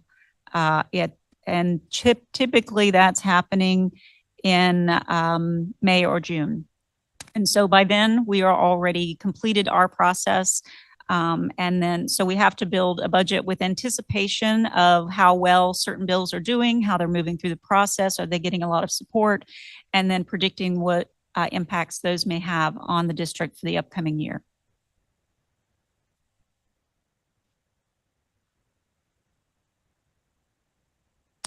So again, the constraints to the budget would be the millage increase limitation. Also, and I mentioned the General Appropriations Bill 5152. And then, although this doesn't apply to us this year, there is another bill, a section in a bill that is for the calculation of the rollback millage. So it applies during a reassessment year. It doesn't apply this year, but thank goodness, that is a difficult year to calculate things. But there are some limitations that we have on the state side. And then again, the challenges. Our challenges continue to remain pretty much the same.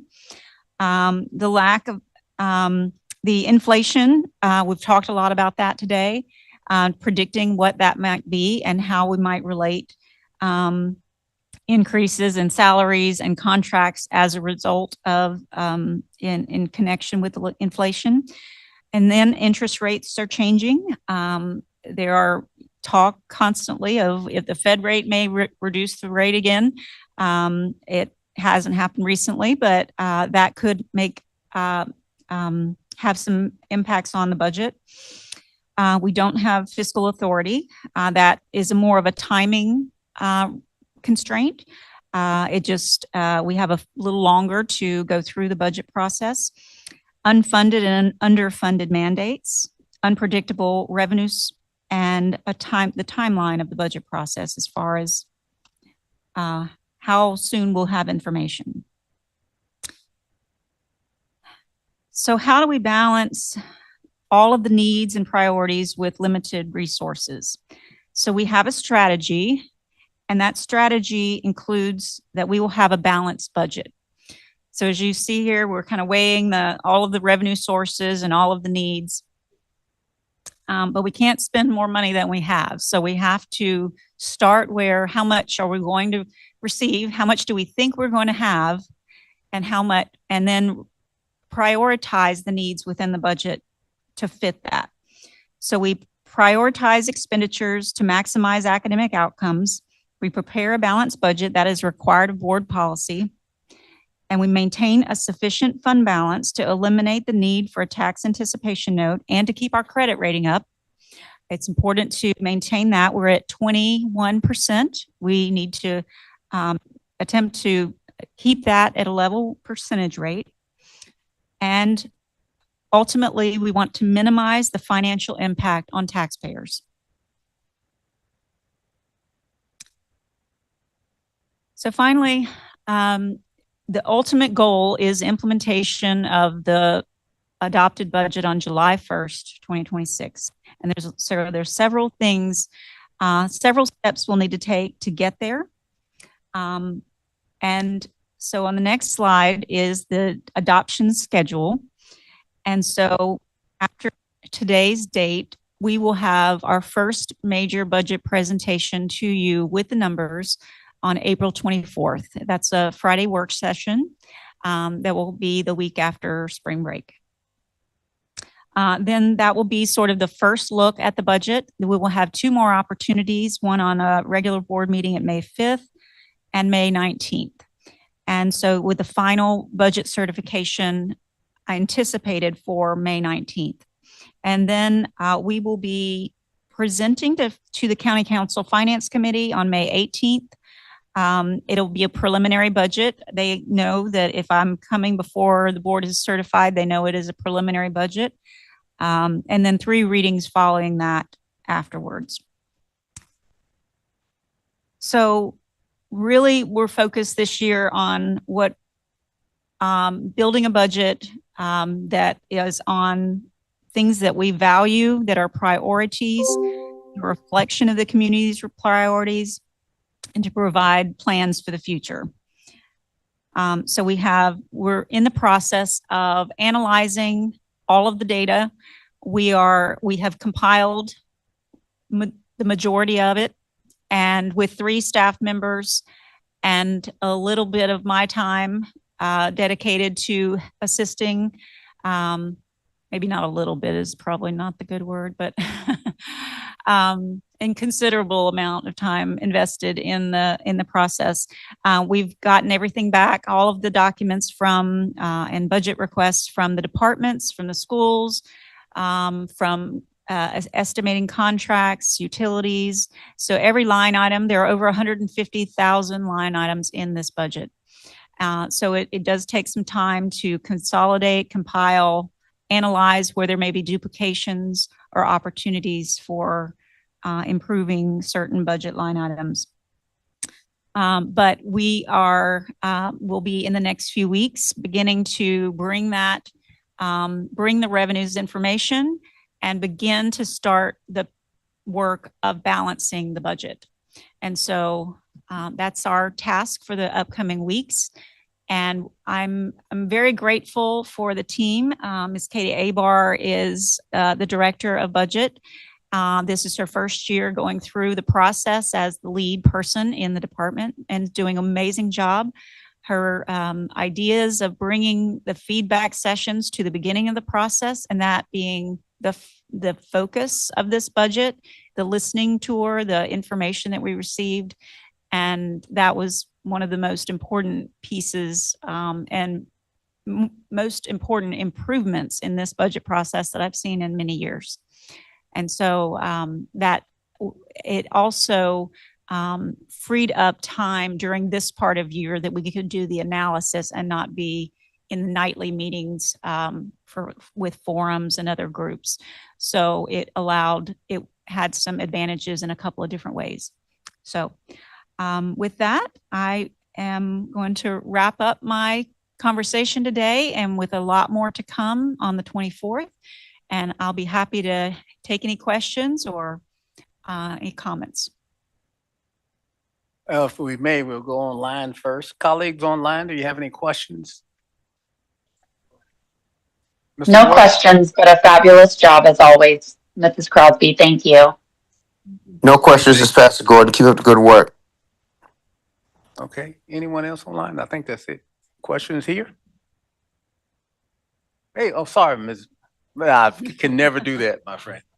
I have a question about the, I'll call it the survey section, where you've got the principals, the SICs. I would like to know some of the results. What was the population size of these surveys? Who was included? Because if I'm looking at it, principal feedback, was that just 35 principals total? Was that the max, or did it include assistant principals? What was the participation rate? SICs, did they vote as an SIC, or individuals that are affiliated with the SIC were allowed? I just don't know how to weight some of the responses. I think the most interesting response was the teachers, because it wasn't even really a budget issue. Number 3, more teachers' input on school improvements. Mm-hmm. To me, that's, if they're putting that in on a budget survey, they really want that to be, that's obviously really important. So I'd like to know the size of these different surveys. I know one of them is like a public forum, so it's not exactly a survey, just to get a sense of how much participation there was.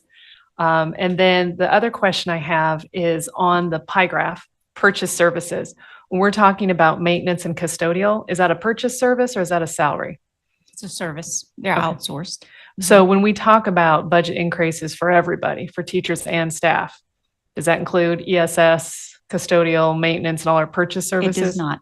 Okay. Those would be, we separate budget for contracted services, and they typically have a cap of a CPI increase each year. Most of our contracts have a cap of 3% CPI. So that would be some range of percentage increase for the total contract on an annual basis. So, okay, thank you. As far as the surveys, it is very difficult to get feedback these days, especially in person. So people have busy lives, and I understand that. So we tried a lot of different avenues. The online surveys got the most hits, the most interaction. The in-person ones have less. So the principals, we actually had a series of principal meetings. And with the help of our executive directors, they had we embarked on a feedback, a needs assessment exercise, and we gave them clear expectations of what we expected. And the principals actually took those documents back to their school communities and worked with teams to develop needs. So I don't know exactly who attended these meetings. I would expect it would have been assistant principals included in that, and teachers as well, and perhaps even students. But those were needs, and also they connect to their school improvement plans, which are also developed by all of those groups. So many of their needs and requests were and priorities were directly related to their school improvement plans. Also, the student leadership was Dr. Rodriguez has student advisory meetings throughout the county with every principal, every high school. And we attended every one of those meetings. So there was a group of probably at least 25 students at every high school. The teacher forum had a group of about 20 of the lead teachers who were representing the teachers of their, and many of them brought ideas and information and comments and questions from the teachers at their schools. So it may have not have been every teacher, but it was a representative that was speaking on behalf of a group at their schools. Public forums, very, very sparsely attended. I think we hit one on a playoff game night between Bluffton High and May River High, and so there wasn't much attendance at that one. So there are not just busy lives, but activities at the schools going on that drew folks to other areas. Senior staff, and then the SIC was a joint board meeting and SIC meeting at Okatee Elementary. It was a good turnout, and Yeah, we it's got very some well input attended. there. Those, I mean, several years ago, those joint board SIC meetings were very limited in attendance, very limited. But the last, I don't know, I want to say 2 years, maybe 3 years, you have the whole auditorium or cafeteria, I'm sorry, full of people. So many schools represented at those. I'm not going to say all of them because I know there were one or two that couldn't make it for what have you, but that usually comes with the principal from the school, and it comes with one or two SIC members, the chair of the SIC, and maybe another member. So maybe 2 to 3 per school when they attend those. I would add to there are different forms and formats and ways in which input on school improvement is afforded. One example is, and maybe something we'll need to do, is be really clear about this is a forum where what we're discussing is school improvement input, right? So as an example, when we do instructional reviews at the schools that receive instructional reviews, okay, that's not a district driven edict that this is what you are going to do, because I built that process here, and I intentionally built that process here in a manner that is a collaborative process with the school-based leadership. There are staff members that are a part of it as well, that are not administrators at the school, and it's designed to have a review, provide input on a micro level of what's going to be worked on during a series of weeks or months, and then another follow-up review. And so that's one example of opportunities for input on school improvement initiatives and measures that is ongoing. And then there are some other formats. It's not typical. It's not typical necessarily that you would say today we have a school improvement input forum, right? It's happening along the way in many ways. So we probably need to be clear on no. Well, I think it would help others feel, that what they're doing along the journey is all input into school improvement. If I would think so. Yeah, and this is not I think the district does a lot of avenues. When I look at it from a data standpoint, I'm just interested in the themes that come out. Obviously, teacher salary, staff salary, safety and security, you can pull those themes out. But I also just, if we're doing like the BCSD connected, was it dominant? Was it split? Was it, I just like to see the sort of sense, because someone said, if you want to know what's going on, follow the money, right? So if they're talking money, you want to know it gives you a perspective into what they really care about at the school level, even beyond funding. So it's just interesting to me. I think that the district does a good job. I was just kind of curious about the different sleeves you had here and how representative they were. So I appreciate that answer. Mm-hmm. Thank you.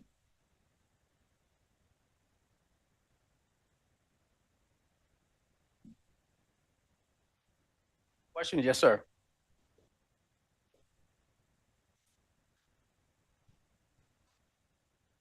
Thank you, Tanya, for the report. I am concerned, my biggest concern on the budget, and it has been for every year, is 78% of our budget, which is salaries and benefits. we are in a competitive labor market. And the labor market is not a universal market. It has submarkets. We have teachers' labor market. We have administrators' labor market, finance people's labor market, HR's labor market, operations, nursing, social workers, bus drivers. Each of those employees compete with people in their same skill sets, both locally and regionally. Our biggest single labor market is our teachers. Right now, we are competing not so much with Colleton, Jasper, and Hampton County, or even Georgia schools. They're competing with us because their salaries for teachers and benefits do not match ours. Our competition is Charleston. And Charleston has a lot of advantages, especially for young teachers, that we don't have. And they have a more diverse housing market than we have. So they can live out a little ways and get affordable workforce housing easier than our teachers can. So we have to compete with those markets. So when we come in and talk about salaries, we need to, as a board, to understand what competition that we face in each of those markets. Locally, we probably keep most of the people locally. We don't probably attract too many people from Jasper, Colleton, and Hampton, but there are some, I'm sure. And we probably don't lose many of those job labor market to Charleston either, because of the distances and just people got settled and want to stay here in the community. So I really need to see, when we start talking salaries, if we have done the competitive market analysis for each of the job titles, so to speak, so that we can ensure that we are putting our monies where we need to. Now, this is only for district employees, not for contract employees.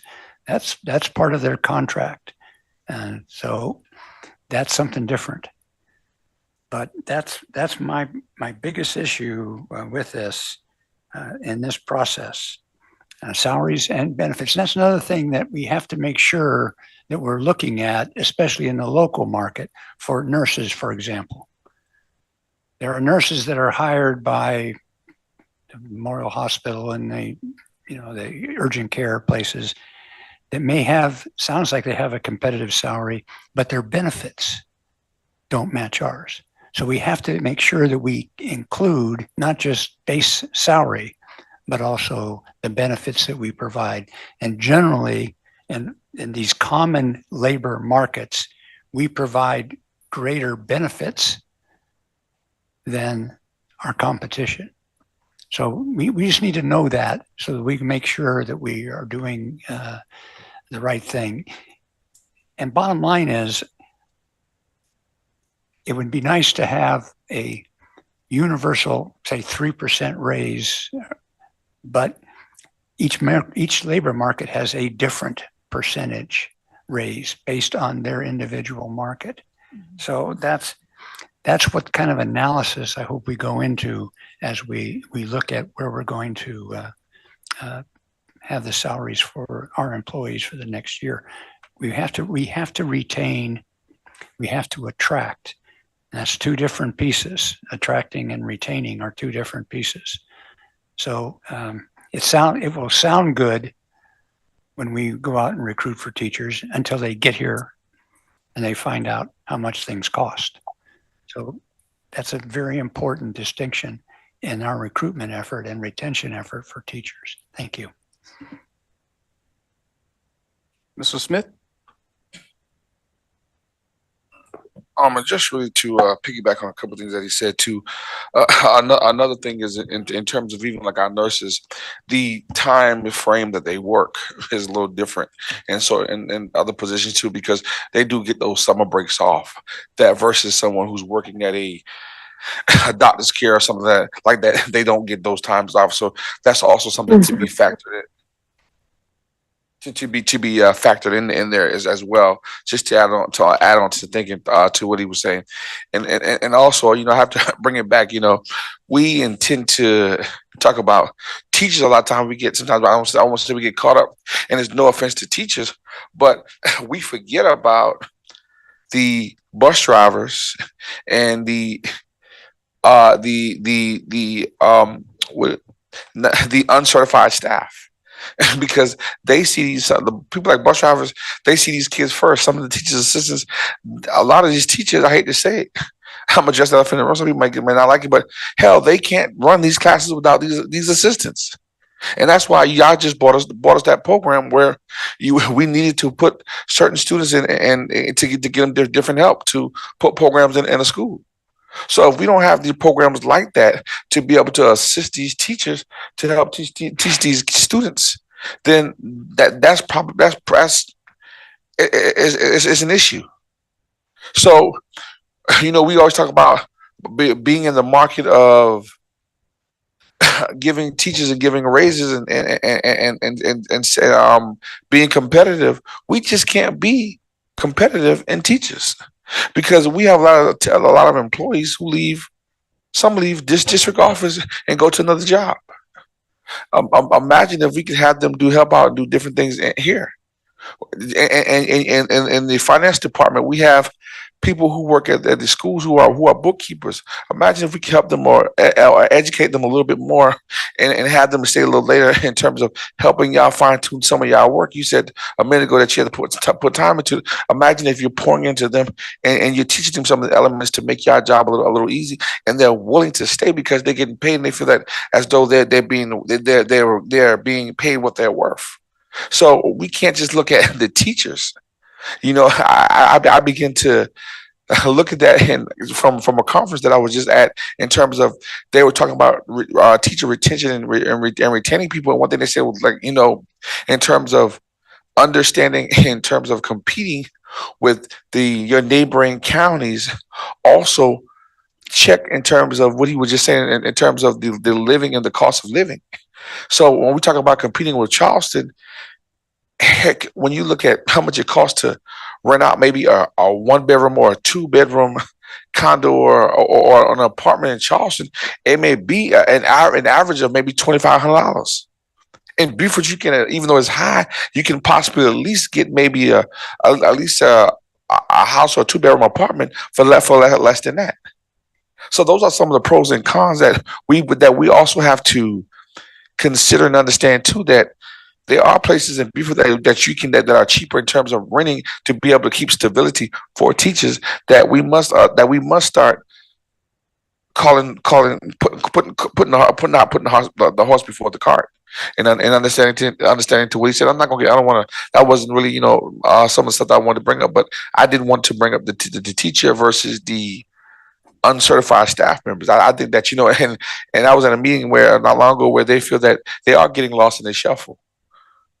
And if we're gonna say we're gonna go public and we're going to make people appreciate that we really appreciate them, teachers need help. And when I look at this, when I look at this packet that was put out, it says pay increase so support staff and substitute teachers. That's for a reason. I didn't put it on here. Yeah, y'all did. So we can't continue to overlook it and say we have to pay teachers. I'm done with that. That's one thing. The second thing is I understand that we have the student the student meeting and student engagements. One time board members used to be invited to those. I'm not sure where that's at and what that looked like. Those were very interesting meetings. And I almost would like to see some of that. I'm like Ms. Ingrid Borat, I want to see some of that data to understand it, to be able to digest it, because hearing different things in the community, different concerns in terms of budget, and people talking about the way our largest amount of money is being spent at across the district versus in terms of educating and hearing all the good things that you said in this packet upon things that we're completing or things that we're getting done. But are we being intentional about growing this district and about having people actively engage in what we're doing? Because having surveys is great. You know, we talked about who do the surveys. You know, that's a very important piece, because we have a part of testing that depends on climate. And if our teachers and staff members don't do the climate, then that affects our surveys. I mean, that affects our test scores. So if they're not doing this survey, 9 times out of 10 they ain't doing another survey either. So, you know, there were some things said today that, you know, just some food for thought. What that looks like is very important. And also, I think that I say I can't speak about my other colleagues. I think that it's very important that, you know, even if the superintendents continue to have his talk with students, I think the board members, we need to have talk with students too, because we need to provide students a platform where we can hear them, because students are telling me in the community we're not being heard. And that goes into this information right here. That goes into building a budget, because in terms of, let me give an example, and I get off my box in terms of information. But Mr. Smith, we have certain teams where we used to have be able to have several students, or we used to have a certain amount of coaches. They say, like, when you was in school, we don't have that now. And in terms of, when you look at the sports, some of the sports program, and you look at the students that are participating in the program, are they really the students who we possibly need to have engaged in some of these programs? Some of them not. We got great athletes walking the halls. But if we're not paying the coaches, and we're not getting the quality coaches who can get these athletes in these programs, are we really spending the best buck for our dollars? I understand somebody have to work at McDonald's and somebody have to work at Kmart, but at the same time, we need to spend our money, and we need to be paying for the best so that we get the best results, because results are going to be the driving force of the community and how we move forward. And I'll leave it there. Thank you. Thank you, Mr. Smith. I think are there other points of feedback from any other board members? If not, Ms. Crosby, I saw you taking very copious notes from the feedback that you've received, as you always do. And I think this is grist for you to put into the solicitation models that you use, and identifying the subgroups that you are pursuing, and getting feedback, archive and codify that, so that in future presentations that information is readily available. And thanks for all you and your team have done. All right, thank All you. right.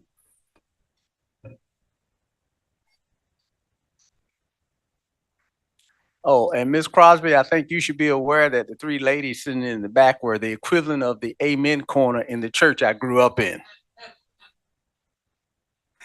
All right. Next item. Mr. Joanne.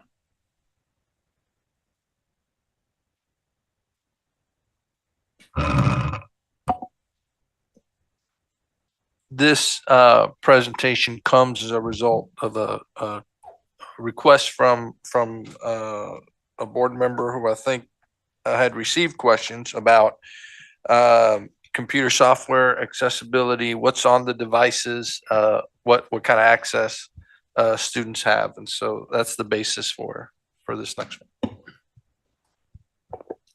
Who's what?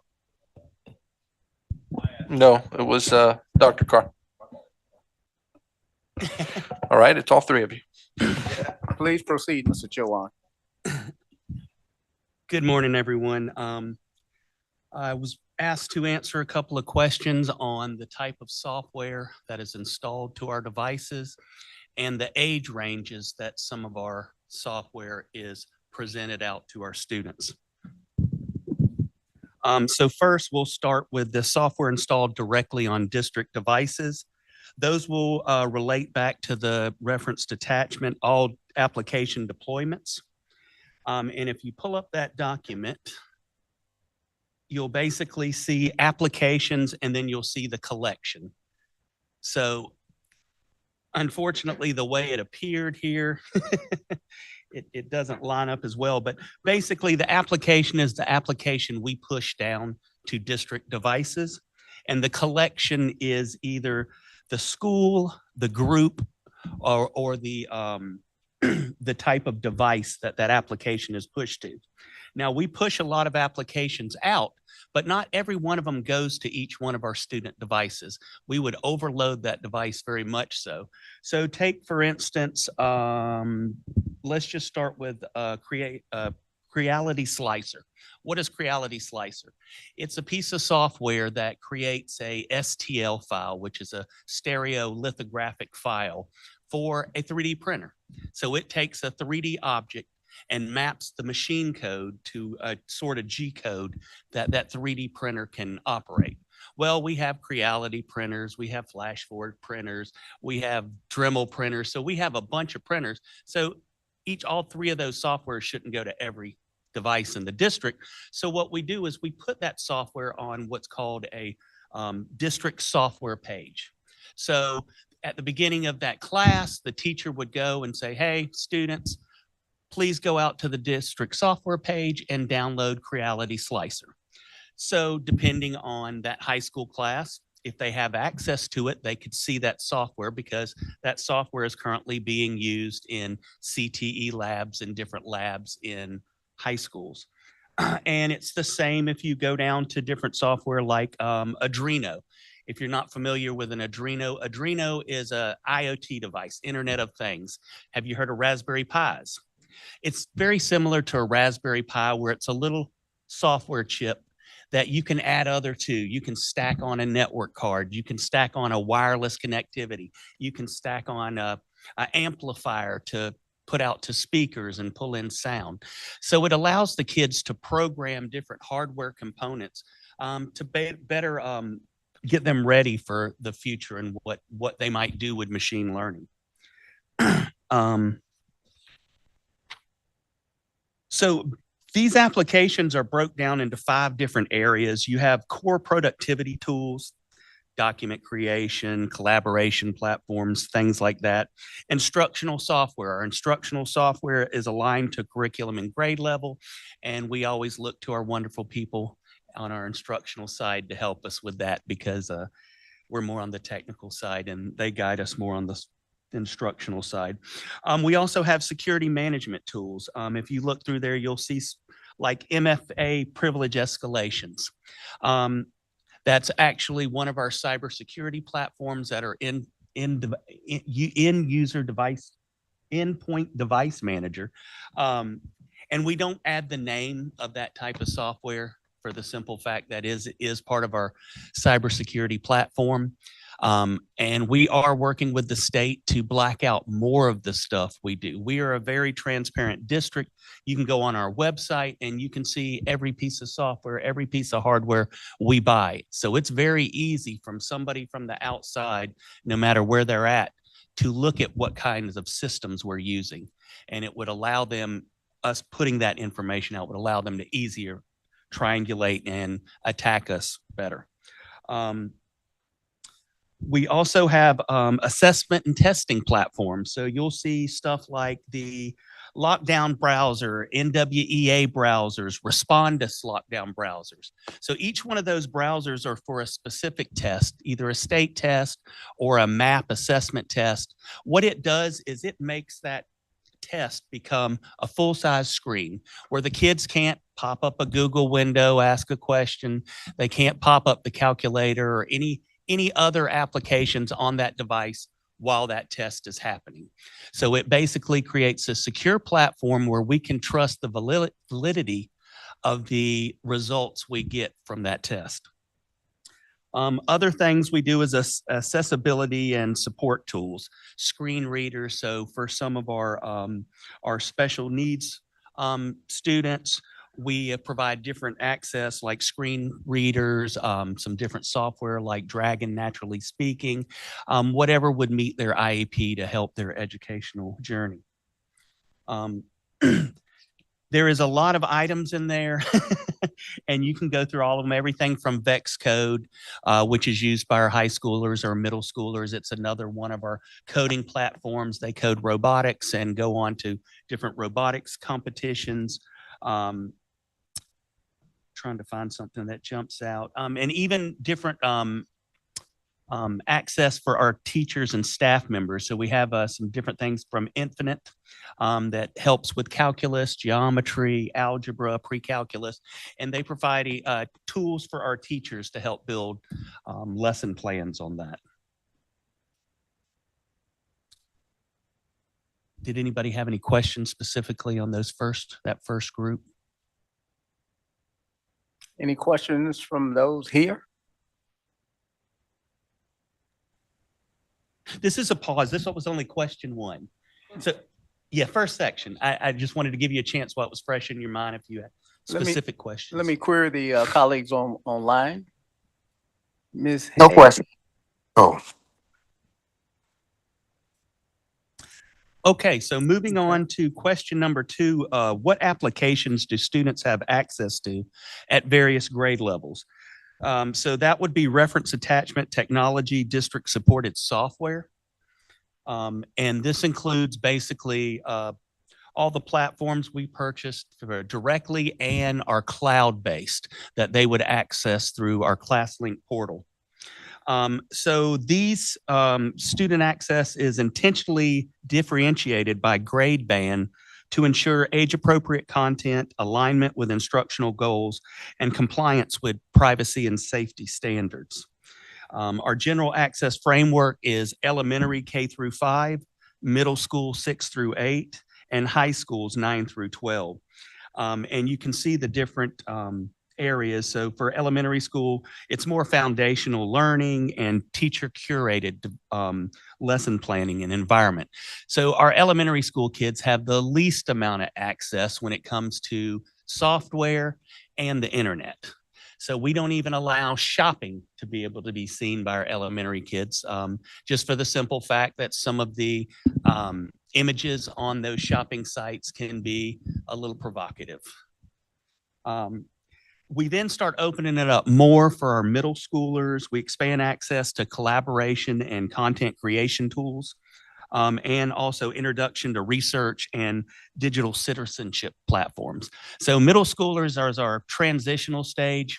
They are getting ready for high school. They're also digging more into collaborative learning, doing writing. So all of that takes a little bit more access to different databases.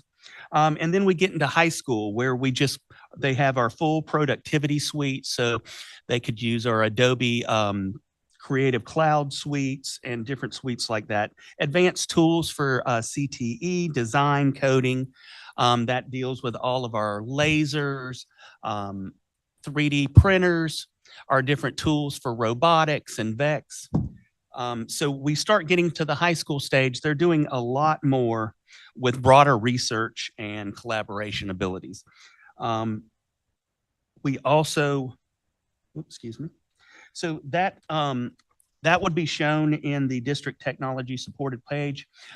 We also have a checkboxes on whether it's added for specific hardware or if it's a cloud-based software. We also have a column that shows targeted user group.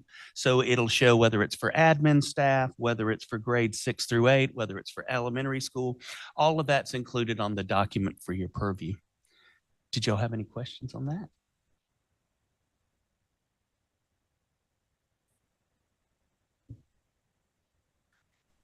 Thanks. Questions that I was getting was with AI is how easy or difficult would it be for any student to use their platform, whatever grade level they're in, and move in that direction? As of right now, we only allow 2 AI platforms. For students and teachers, we use Magic School AI, which is curated to the K-12 environment. On our staff side, we also use Copilot because it's approved into our O365 environment. Those are the only district provided ones that we authorize. Now for staff also has the ability to use other AI tools, but students do not. Okay. Yeah. Part of the reason that, and I think a number of have had similar questions and we've had discussions, but there is a percentage of people who are basically amazed that all of our kids have a device. So it's dealing with, they're just amazed that that's where we are. Then the questions come up with how secure, what do they have access to? Because there's nightmare stories all over the place of kids getting access. Now, some people may think that access may be through one of these devices as opposed to their own phone or their own device. So that's somewhat prompted. Let's learn more about how this all works. What we found is that most AIs have different image generation tools. Most AIs have different image generation tools and things like that, where a student could put in an image of another student and manipulate it. So we have done everything we can to steer away and control the content and access provided to our children. Now, that's not saying when they leave our building and they pull up their cell phone, they can access all those tools and have access to the internet, but those are on their personal devices provided by their parents. Yeah. And I was confident that that was where we were. Yes, sir. But we're still getting those kinds of questions. So. Any other questions here? I've got one more section, which is, Yeah. the last thing is key. Hold up, Mr. Smith. I just want to, I just want to do say that we also have to be mindful that even though we have firewalls up that may stop the students, that is not the ultimate where all that students actually can't, because we have people who unfortunately make portals and make different programs accessible for students to come through that may seem educational, and once they get in that portal, they can go to any website that they want to go into too. And let me give you an example.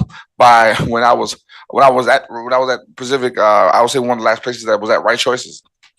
Some of these measures were in place, but there were certain programs where students understood that they could type in www.so-and-so easystudent or whatever.com, and that portal will come up, and then from there they can click and go into any program that they want to go into and have access to.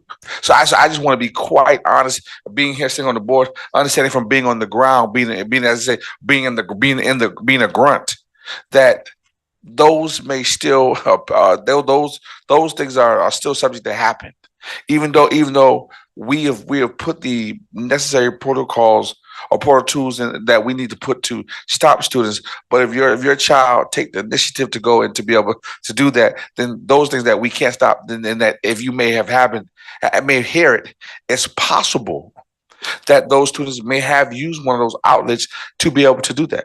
So I just wanted to clearly put that out there too, because being like I said, being in the classroom, I have seen that. I do know that is something that could happen, and it's something that does happen. Point blank, period. I mean, I just want to put that out there as well. Thank you, Mr. Smith. All right, Mr. Chauhan. Okay, and our last section is our key considerations and safeguards. For cybersecurity, all applications go under a vetting for security and data privacy. And we generally try to get a data privacy agreement with every application that we buy as a district. That allows us to put some limitations on what happens when we end our partnership with that company. How do we get our data back? What happens to our data? It's ours. We want it back, and we don't want it to maintain in their infrastructure. The second thing is data governance, that we adhere to FERPA, COPA, SIPA, and all of our current state guidelines, especially for FERPA and SIPA, because a lot of our E-rate funding depends on us following those guidelines. So for our content filtering and our making our best effort to keep all of our data systems secure. And then the last thing is device management, centralized control for updates, patches, and monitoring. We use a couple of systems. On the back side, we use a piece of software called Avanti Patch Management. That software goes out and patches all of our server and critical infrastructure on a nightly, weekly, monthly, depending on as they come out basis. Now, for our staff and student side, we use another piece of software called MCM, Microsoft Configuration Manager, formerly SCCM, and formerly WSUS. Microsoft loves to change the name about every 5 years with one new function added to it. But basically, we use all of these in conjunction with our instructional alignment with tools to approve in partnership with curriculum and instructional teams, and equity of access. We try to ensure that all students have consistent and appropriate digital access. And that's, I think. Ms. Boatright? Hey, thank you. Yeah, I'm glad. I didn't realize what this presentation was exactly answering. So that's helpful, because if it's more a concern that kids are getting access to apps, I will say, just looking at the list of apps, a couple of concerns that I have is some of those apps are completely depreciated. They're no longer deprecated. They're no longer available. So I want to make sure that we're keeping that up to date. Logger Pro, for example, has been fully retired. So that needs to be off that list. I think that the bigger conversation about that we need to have here on the board is about artificial intelligence. And I will tell you, the CEO of ServiceNow, that's a job placement company. Did you see this news recently? I didn't. He said that the current unemployment rate for college graduates is 9%. It's the highest it's ever been relative to the general economy. The Federal Reserve or federal jobs number can't put it at 5.7 back in 2025. So I don't know. I don't have a lot of confidence in ServiceNow's numbers, but he's saying the trends he's seen, he anticipates in the next couple of years a 30% unemployment rate for current college graduates. I do not agree with his assessment. I think that a lot of people that are more techno-optimists like myself think that there will be new roles, that traditional roles that we currently know will go away, but that as our productivity increases, we'll have new roles. So I don't think it's an off-the-cliff doomsday scenario. But what I think is critically important is that if you don't understand these tools, if you don't know how to deploy them, you are going to be severely disadvantaged. And I will tell you at the college level, they are scrambling to figure out how to use these tools. My son uses them all the time for tutoring, for chemistry tutoring, because trying to find a one-on-one tutor and pay for that and line it up and have a session where he can be on, he uses my account. And what he'll do is if he's got a problem that he doesn't understand from, general chemistry, he takes a picture, puts it in a thing and says, what's the answer? Not because he just wants to answer, because that doesn't help you on a test, but okay, that's the, how did you get to that answer? Why wasn't it this answer? Why didn't you include this?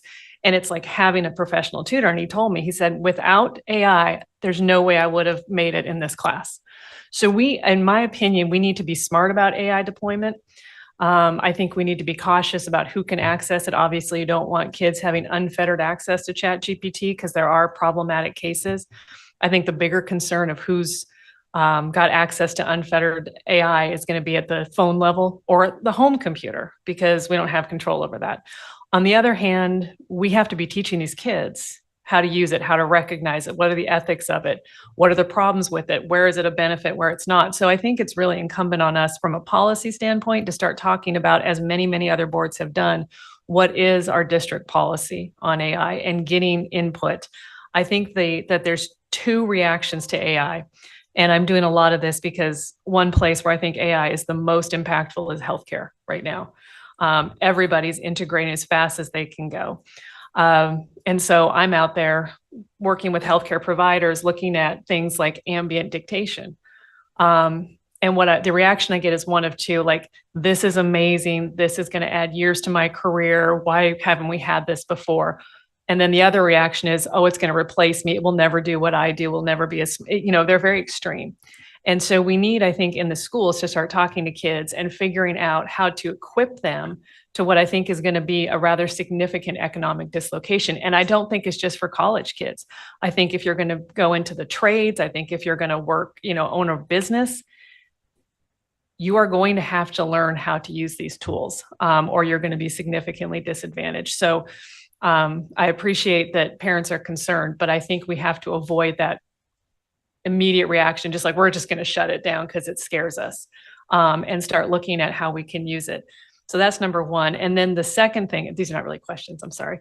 The second thing I think, though, that we do need to hear more about is that cybersecurity memo that came out, which is really putting quite a bit of framework, standardized from the State Department of Education on, your role, essentially. It has budgetary impacts from what I understand. And I think also that CIS 18, whatever, 18, forget the word they use for it, modules essentially of cybersecurity. Yes. I think that's a great framework that's easy to understand, that you can bring to the board and say, yes, we are compliant with this. In section 2, data management, here's what we're doing. In section 3, software inventory, here's the software inventory. I think it does take a lot of guesswork out of that. So I think going forward, using that CIS framework could be really helpful in our communication with your rather sprawling and elaborate department. So those are not really questions, but topics for future consideration. And can I piggyback one thing on that? This past, at the beginning of this year, we started our first AI course at Bluffton High with one of our teachers, Sean McCann. And it's a program that was developed through the Florida State and USC. So this is our very first AI course in the district. Very first One of the semester. first in the state, because there's only 4 high schools offering it in the state right now. So we're kind of using that as a pilot to help better understand AI and the ability. Go ahead. Can I just add a few thoughts? Because I think Ms. Boatwright, I think you're right. I mean, AI is here. I mean, it is, and it's not going away. And it's the cat's out of the bag on AI, right? It's out there, and it is one of those technologies in anybody's lifetime that is going to revolutionize the world in some way or another. It's not going away. I mean, that is a 100% fact. One of the things I personally have been doing and have been moving our within our system to do is to examine this much closer. So I've gone, just came back the last 2 days from a training specifically dealing with leveraging technology on opportunities and issues that school districts face, but opportunities and innovation, and a large portion of it centered around AI. Prior to that, I've got somebody on Mark's team and on the ISD team that we were a part of a cohort or group that is actually looking at AI and at AI's implementation within school systems. One thing I will tell you is these are 2 separate groups that I've been to. These are 2 separate groups that stand to benefit, obviously, from the proliferation of the use of AI in schools. Okay. But one of the things that they all tell you right now is to be cautious in that endeavor, because like healthcare, we deal with a lot of personal data and personalized information. And so what they are looking at is how to create the ecosystem or the environment that allows for what you're talking about is the preparation of students for the future and well, not the future, really the present. It's already here, right? So I take that back. The present, in a responsible manner. You mentioned earlier, Dr. Carr, that you talked to a lot of people who are just amazed that we have one-to-one device and access. So the question isn't really about access for schools anymore, because after COVID, we were one-to-one before COVID, but after COVID, most school districts had to find a way to get to one-to-one, one way or another. And so it's not really about the access anymore, right? And it's more about the purposeful use and the intentional use of the technology as part of the instructional program or the academic program, because it's not about adding hours and hours of screen time for kids, right? It's about how do you use it, when do you use it, right? And how is it best to be used? And so that is what I find interesting is the cautiousness with which both of these groups are sharing and presenting their information, which they stand to I would say at least one of them stands to benefit from a proliferation of it, but the cautiousness of it is still standard, to include the contracts that you write with the companies that you work with and you let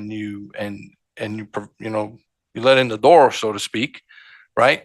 Because of the data pieces and what they can do with that data piece. So, we're having to navigate a space right now, which is how quickly can we optimize the appropriate use and effective use of AI with it, or any technology for that matter, but AI is what we're talking about, within a classroom space to give students the high quality and appropriate level of practice and work with it to learn the skill sets that they're going to need to be successful as soon as they get out of our doors, even within our doors, and do so in a safe and responsible manner that still keeps those protections in place. So where is that sweet spot, right? And that's what we have to find, and all districts are charged with finding.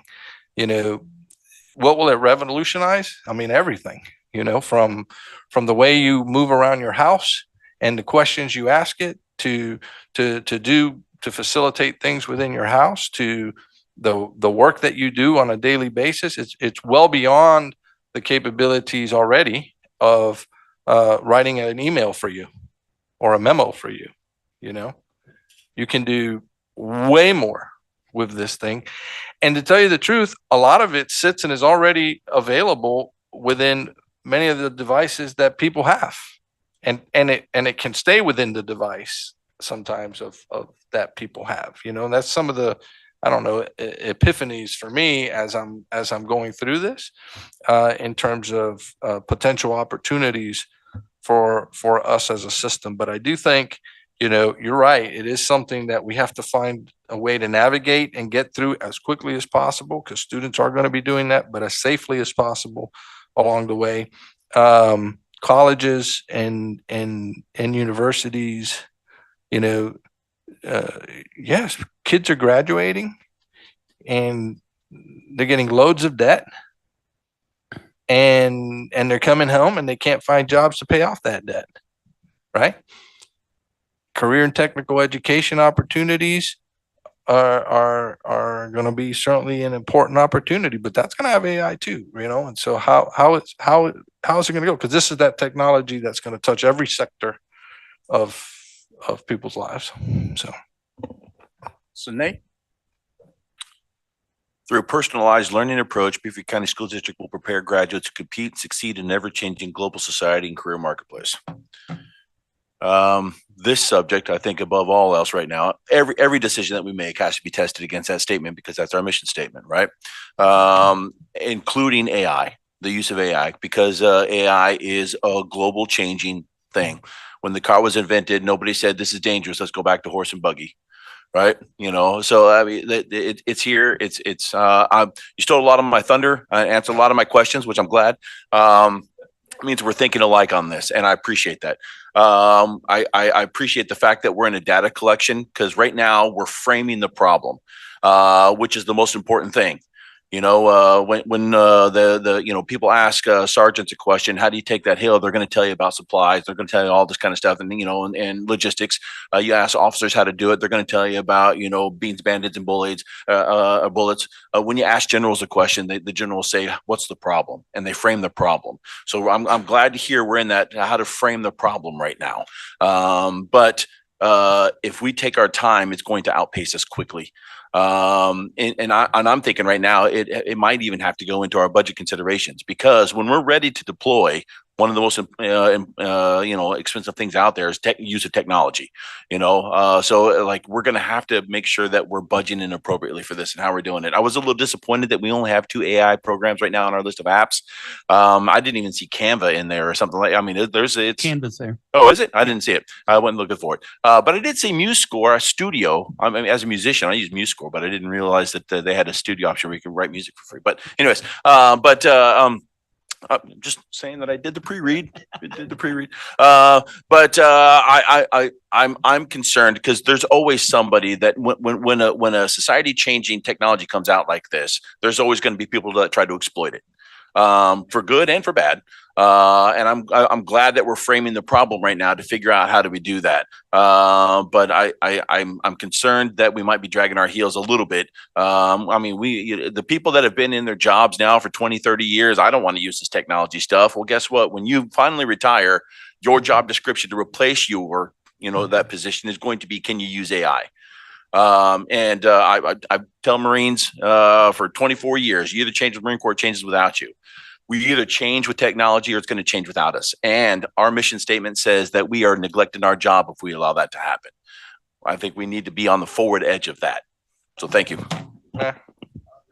Sure.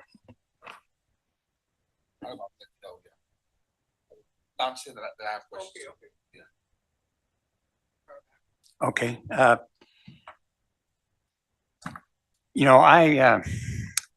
get a lot of comments from my peer group and my social network, if you will. And I admittedly are mostly graybeards and gray matrons. And they are very concerned, especially about screen time. And that our children are spending too much on screen time, and we must put down the computer, put down the phone, and become human beings again. And they're very passionate about it.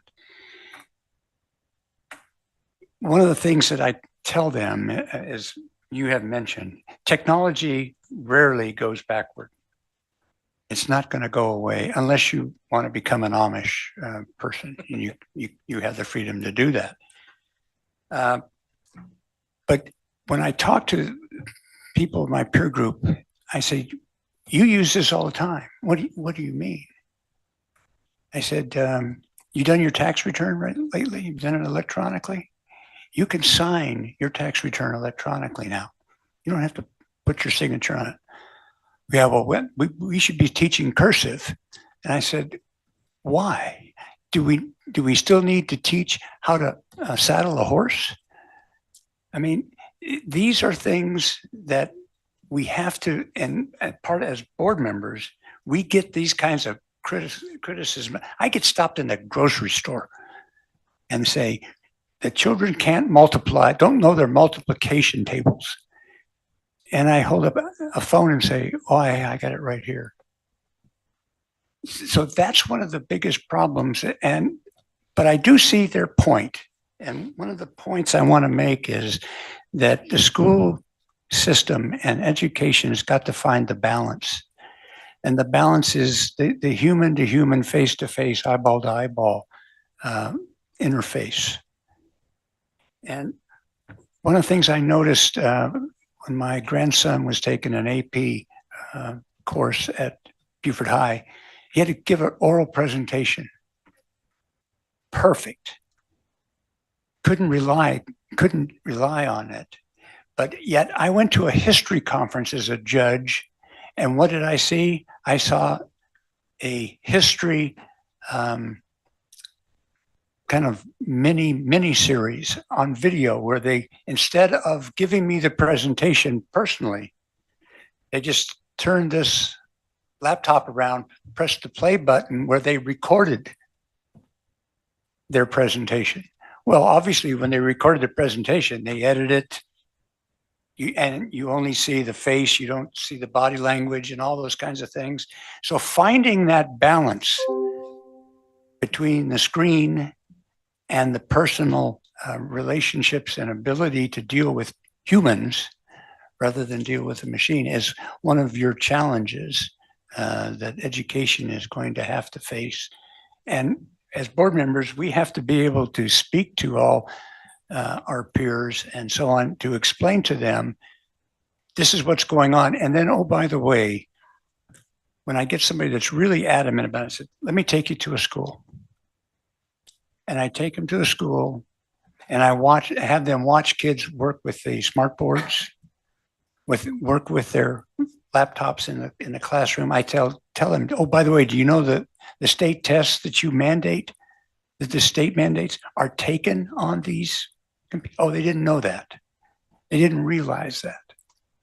So that's part of the education process that board members have to do, is to talk to the community and respond to the emails that we get saying that we should be watching out for technology and we should be handling it some way that they think is appropriate.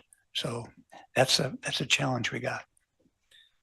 Yeah, I would just say I would challenge the notion a little bit that we're dragging our feet on it, in the sense that number one, all of this definitely involves a change management process, right? And in fact, it's one of the things we talked about yesterday. In a change management process, you know, if you're trying to get from this island to the next island, right? The decision's been made that we're moving from this island to the next island. And so we're on the journey. The question is, you've got, let's say, 3 people. You've got your swimmers that take off running or swimming, I should say, and trying to cross that island, and sitting out there in the middle are sharks. You've got your spotter, right? Who's a more of a shark spotter, and looks and analyzes and navigates the path, but before he necessarily jumps in that water. And you got what they call the flagpole holder, who's going back and saying, no, this is the way we've always done it. We shouldn't change at all. We should keep it this way, right? And so in that change management process between the swimmer and the flagpole holder, right, is the opportunity to find the path forward, to identify those within the organization that are willing to move and move the needle.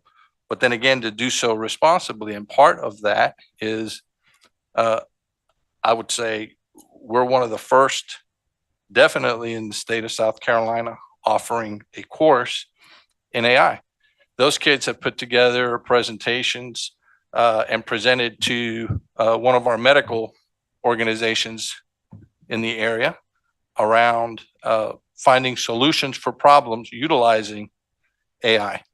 And so there's a performance-based assessment involving the use of AI and collaboration amongst students in order to get there, which is real world experience in any business and any corporation, right? So I would challenge a little bit that we're moving too slowly, but we are moving. We know we need to move. And the question is to find the right path so we don't find ourselves in a scenario where one of those sharks gets you and all of a sudden you're in a $90 million ransom for personal data that exists, right? And so it's a tough spot, you know, trying to sort that out, and we've got to do it. That's you know, the bottom line. We've got to navigate. We got to find the spot and find that sweet spot on that journey. So. First off, I would like to go back to the last comment that I made prior to the chairman telling you that you could proceed. I think that you wanted to comment after I commented. I said, point blank period that those things do happen. And you seem like you were from the comment. I wanted to know what you were going to say even before I even bring my comments about this section. Because one of the things that as a district moving forward that in life you have the good, the bad, and ugly. And whether people like it or not, it's in every company, it's in every district, it's in everything that the world has. And so I said that to say that I believe that you were going to respond to that. And if you were, then I would like to hear what your response is, because it does happen, and no one's perfect. Mr. Smith, we don't need to do that if it's okay. I thought you had a question. No, I do have a question, Well, but what's your question? I think that you're out of I think you are out I'm of not order out of because order. Just what's your question? because Just no pose your no no no question. hold on. Pose your question. You can't because you came across, and I wasn't going to say it to me. I wanted to call a point of order because you came across. Hold on, I'm talking. You came across kind of dismissive. You said, Mr. Mr. You said to Mr. Mark, you said, okay, next thing. But he was going to respond to that, and understanding where we're at in this in the climate that we're in, that we at some point in time, certain things we must address publicly, because if they've brought that question to him and they've brought that question to me, and I have heard that and I have seen it, and so I've said it I'm saying to protect them. Just like, no, I'm not going to say that, sit up here and say knowingly, and some people know that I've seen that, knowingly that and admit that, oh, it doesn't happen. No, it happens, and it just doesn't happen here in this district. It happens across the country, everywhere, because you have people that make those types of tools, just like vapes. People who make pens that look like that are vapes that look like pen, and students may have those pens. They're vaping, and people don't know. So those things do happen. And so he was finna say something, and I wanted to hear what he had to say. And I think I had the right as a board member to hear that. And not only maybe I want to hear that, but other people in the community want to hear what he had to say respectfully. That's what I want to hear. And I also did have some questions to bring to this part of the segment, but I want to start there because I wasn't done. Okay, so now that you've finished, may I share mine as chair? Sure, absolutely. He responded before you. And so if you've noticed, with great discipline, I have followed who raises their hand first. That's all I did. Now, you are projecting and saying you can read his mind, but all I'm saying is he raised his hand first. God and everybody who knows me, I'm going to be very disciplined about being very fair. And then I said I will come to you, which I did. So if you have a question, go forward with it. No, I'm not talking about I'm not talking about this in this junction. I'm talking about before he started this segment. When I made the last the last comment, that's what I'm referring to. I'm not referring to about when you called on him just now. I'm talking about prior to that, before he went on to talk about this list. Okay. I'll just move on for now. I'll just move on. But first off, let me start by saying I appreciate your your presentation, but also on this sheet you have a date and time, right? I mean, you have a date on this one. On this one right here, you don't have a date and time. And actually, that when you bring these forward, so just that if we have this information, could you put a date and number the pages so that we can number, because Mrs. Ingrid Boatwright referred to some things that were still on here that that shouldn't be on this list. And I almost asked the question, well, where did you see that at? What page? But it's not numbered.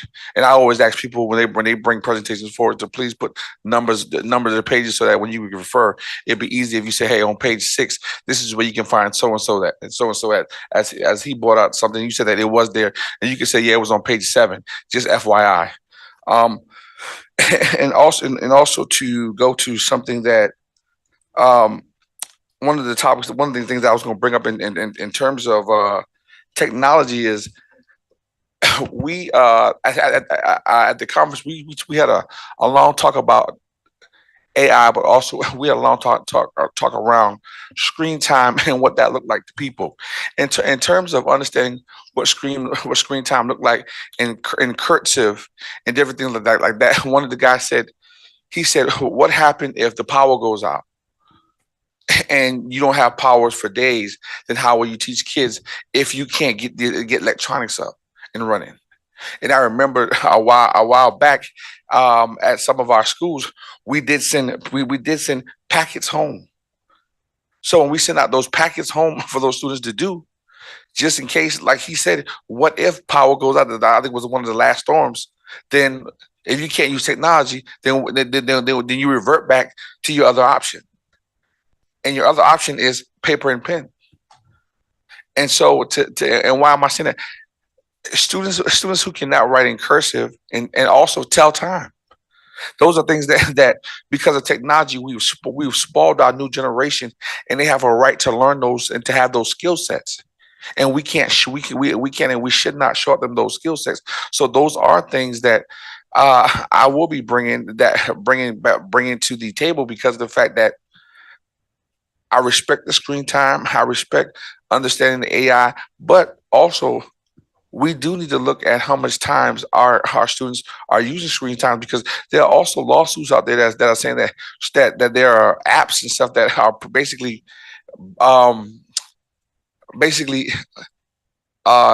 kind of sucking kids into using screen time, into being on these apps a lot. So therefore it's taken away from the kid going outside and playing basketball. It's taken from the kid going outside and having that conversation and actually having an engaged conversation with each other over lunch. So those are things that we also have to be cognizant of moving forward in terms of technology and what Mr. Nate just read. Because this morning they were saying that teenagers now are beginning to there's an app that where they gamble. So they're saying that now that they have apps where our teenagers are beginning to gamble because right now we have the CIAA and we have these basic tournaments going on. And so once again, these are things that we have to make sure too that we're not promoting or that we are trying to give them other options not to do those things, and that we are engaging them in different ways of how to spend some of their time as well. In terms of we're still printing books, we still do have libraries. So that's just some food for thought. In terms of, I won't go back and say some of the stuff that the superintendent and Mrs. Boatwright did say, but we did talk a lot in terms of understanding AI. There were a couple of workshops that were interesting in terms of breaking down what that looks like and not running from it and not just digging into it or peeling the scab in terms of but understanding it and processing what AI can do to your district. And they even talked about one program to where it had where they wanted to pilot. I'll tell you about that later, but they wanted to pilot how you evaluate teachers doing an AI program, which is basically a basic information where they understand exactly, hey, this is what we're looking for, point A, point B, point C.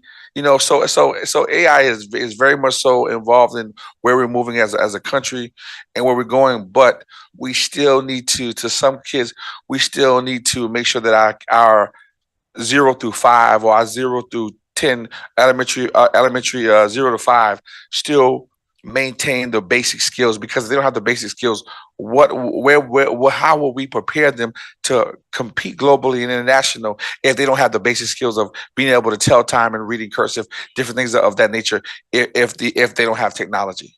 So those things that we don't want to rob them of, we need to make sure that we're not doing that in terms of screen time. And I think also, wrapping up, I think that there have been a lot of discussion today that leads me to believe and to understand that the technology committee is very much so needed, because there's a lot has been talked about today. That technology committee, with my experience from being on that, that it needs to be brought back, because there's a lot of discussion that not discussing it right now, but needs to be in depth and needs to be processed and understanding in terms of this list that was just bought, and other things that need to be understanding further. And I know that they don't want to use this work session place to do it, but it needs to be done. So I think that the committee needs to be revamped as soon as possible as well. Thank you. So Smith, okay, so Mr. Chowan, I think you've heard a lot of feedback from different groups, different perspectives, pro, con, middle of the road. I like to share some points from my personal perspective. Now, the first thing is, God and everybody knows I'm not a techie. Kids are superb at it, not me. However, 3 weeks ago, I was presented with a business opportunity by colleagues who used to work for me in Africa, in the Middle East. And they approached me and said they wanted to lift 50,000 metric tons of fertilizer, and where could I help them get it? And we decided it was from the country of Egypt, which used to be in the region I ran. 50,000 metric tons pays $3 an hour to whoever brokers that. So just figure out the economics. Now, where am I going with this? I was scrambling, where am I going to get all these documents from? And Carlton, who is not a techie, without guidance from his kids, went on to Chat GPT and said, I want to lift 50,000 metric tons for 12 months per 50,000 metric tons per month for 12 months. Where do I get the documents? Who are the legitimate best suppliers? Who has the best integrity? Who has the fewest legal issues about failure to provide and supply? Now, I had some people who work with me, one of whom is now Minister of Petroleum and Resources for General Assisi, who took over Egypt. But I can't get to him. There's a wall. But ChatGPT enabled me to actually find out his email address and send it to him. So I'm just giving an example. When you hear people talking about we cannot stop this, the Luddites in England back in the 1800s did not win against farming mechanization. They lost. So we're going to lose if we're against AI, but we have to move it forward. So those are the first two things. The third thing is being first is a competitive advantage. So I'm really in support of looking at how do we take it and leapfrog forward judiciously and with protection. Now, I also know and just learned recently within the last 2 weeks, there are tremendous assets devoted to protecting American society at the federal and the state level, that they are running all kinds of efforts to make sure that people who are trying to get in and hurt us don't. So that's the third thing. There are significant concerns and assets devoted to protecting society. I just mentioned that. The other thing I will suggest is you've heard with passion about AI and us getting to the forefront of it. I will suggest you take that as solid, reasonable guidance within the constraints of the budgetary that you're developing, but you're early in the stages of development, so there's still opportunity, I would think. And then see how far can we go without sacrificing safety and security and compliance with all the federal and state regulations that we're due. So that would be my suggestion, if that's okay. Any other comments? Sure. I know this is a big topic and we're going to have, but I wanted to say one thing because this comes up all the time. I work with mostly retired physicians where I work and retired nurses, and they are AI resistant more than most. But to be honest with you, most time when you actually get them to try it, they're blown away. I think one thing that's really important when we have these technology discussions, AI is not screens. AI is robotics, it's self-driving. In fact, in a lot of ways, AI could make us much less screen dependent. So I am completely in agreement with reducing screen time. I think that getting kids, there's a study now at Harvard that says that even Harvard students can't read a book start to finish because they don't have the attention span. They're used to shorts on YouTube, they're used to Snapchat. So I do think that we can have both. We can talk about smarter screen use and, bringing back more tactile learning, et cetera. I was listening to this great MIT open course on public speaking, actually. And he said, before the class started, he said, and this is MIT, right? So they all got like the laptops. He said, put your phones down, close your laptops. And it took him a minute. He's like, I am serious. And he said, the reason is your brain only has one language processor at a time. Like Mr. Smith right now is on his phone, so he can't hear what I'm saying. And I'm on my phone during meetings too. I mean, that's just part of it.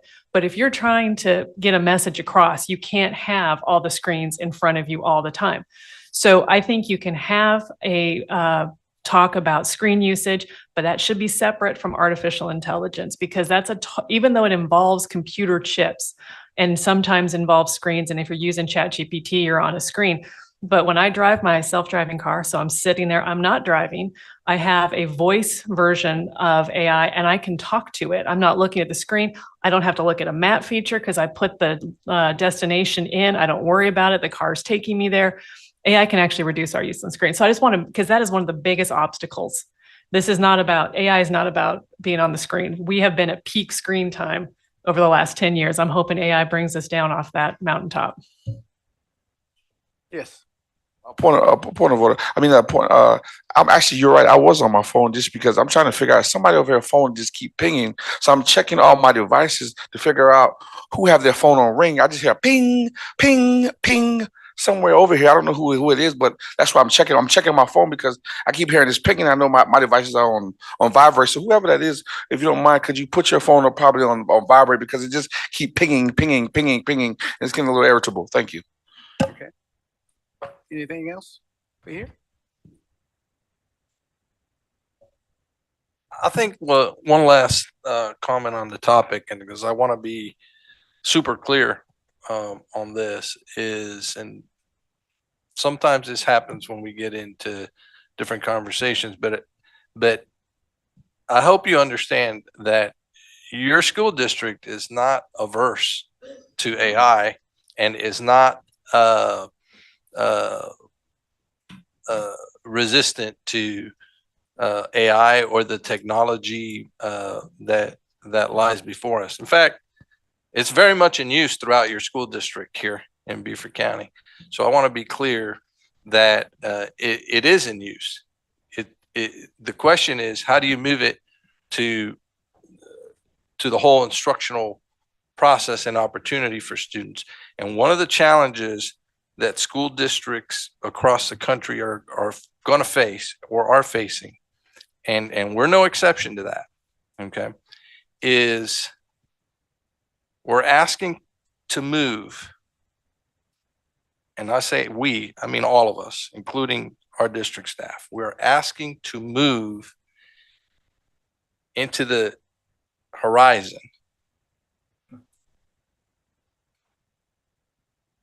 but you're regularly drawn back to accountability systems and state assessment systems that are not designed for tomorrow. They're designed for long before yesterday, right? And as you drive in that direction, you pull away from that. And as you pull away from that, that has an impact.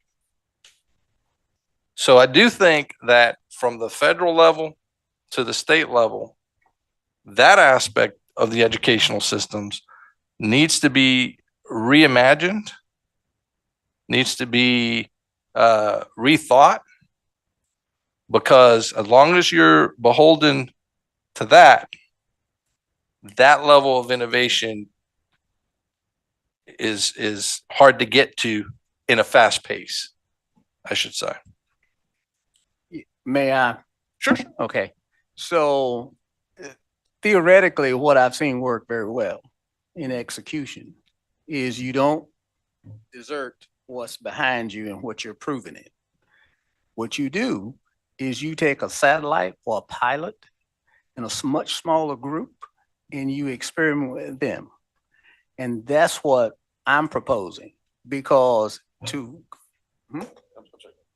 to actually go full bore means you risk the whole organization. No leader is going to do something as foolish as that. But you do want to be able to say, hey, we're taking a look at it. And what I heard was you already are doing that as a district. That's the change management process that incorporates the swimmers. That's right. The shark spotters and the flagpole holders. So does that help? Okay, thank you. All right. And in terms of that, I still do think that, as I said before, I think that I do hear what you're saying respectfully and loud and clear on that. But I think too that we do need to have a conversation in terms of what that looks like, who, what, where, when, why, and how. Because we can say this not this work session, but everybody across the country or across in Beaufort County ain't is not really totally engaged and may not understand or may not even have the total fully understanding to what you two just said. Because what you two just said, I may kind of some take some of that in, but the pace of the conversation, then there was so much going on. So therefore, I think that once again, that's why I think that the technology committee needs to be brought back because of the understanding this. That I think that this is a not a one size fit all. I think that there are different pieces to this puzzle that's going to make the whole puzzle come together. And I've heard in terms of looking at not having some technology as in pullback. I've heard that from Geyer, Boatwright, me, of screen time kind of being not. Then I've heard some stuff about um, AI, and so I think that what that looked like within a kaleidoscope of view, it needs to be analyzed and what that like and how do we set to the community when these things are brought up to us. So once again, I think that yeah, I've heard it, but it needs to be analyzed and understand in a different venue and a little more, not just say okay, that's what we got. Take it, go out and make it work, team. Now, it needs to be understanding who, where, when, why, and how, and who's doing the work. Because we said that we have one school doing it. What does that look like? A presentation can be brought to the committee. That presentation can then be brought to the board as well, and say, hey, this is what this class is doing, and this is the fruits of our labor. So once again, I'll leave it there. Thank you, Mr. Smith, and we'll conclude this conversation. And Colonel Guyver, going to you on the 8th. Can we go lunch? Is everybody hungry? Okay, that's enough. It's enough. Lunch it is. But let me say this before we go. I think what you just heard is, and the reason that I'm a proponent of you and your staff taking this on, doing your normal methodical business review, looking at all the options, and then coming back, answering all the questions that you've heard here today. You just heard 4 different board members have different perspectives on it. It's hard for a board to meld that. It's hard for a subcommittee to meld all that together in a very timely manner. So what I'd like to do is continue to say the administration take it forward. You heard all the comments, come back and answer those comments, all right? Thank you, and now we are ready for lunch. Thank you. Let's come back at 1 p.m. sharp. Is that okay?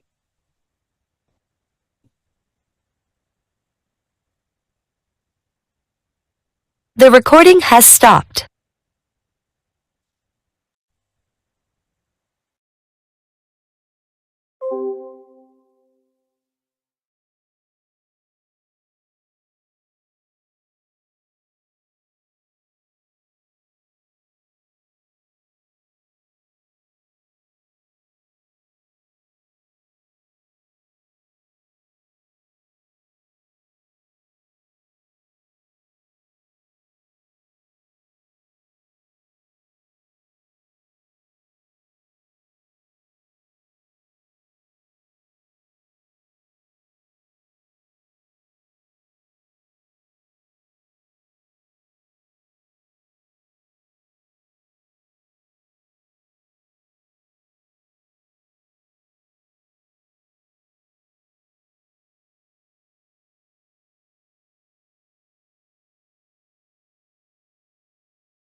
Okay, we hope everyone had a wonderful lunch. We have a quorum, and so Colonel Guyer. Thank you, Mr. Chairman. The school board appointed members to the ACE board by the chair, and the board members are myself, Mr. Smith, and Mr. Small.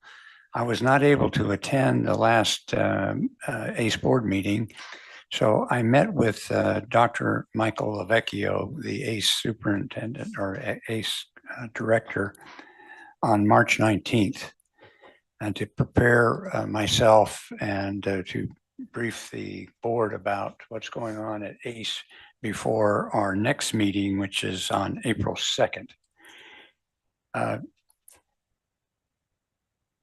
Dr. Lavecchio has been very, very busy making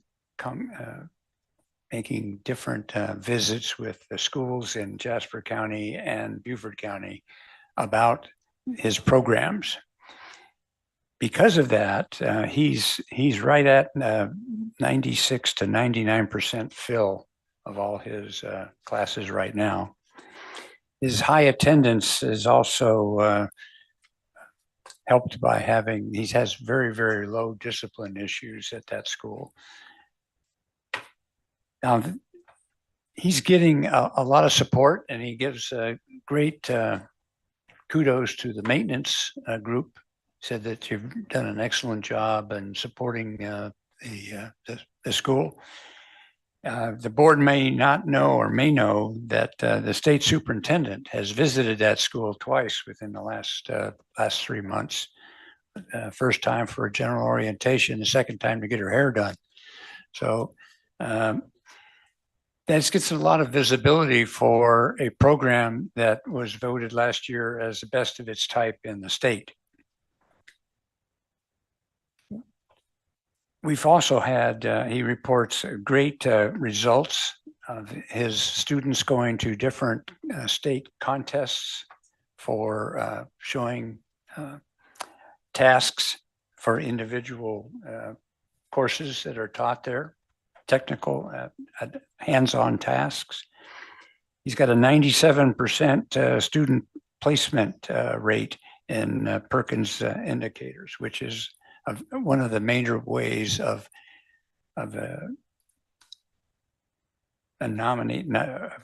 evaluating aptitude and academic success. We do have a problem, and one of the problems we're going to be discussing next week is funding. Our original MOA with Jasper County School District has us paying, I believe, 75% of the cost, and Jasper County paying 25% of the cost. Pardon me? 2/3, 1/3. 2/3, 1/3, yeah, 66, 2/3, 1/3. Well, they are not meeting that number of students. And so that's causing a problem with the Jasper board saying, why are we paying so much for so little?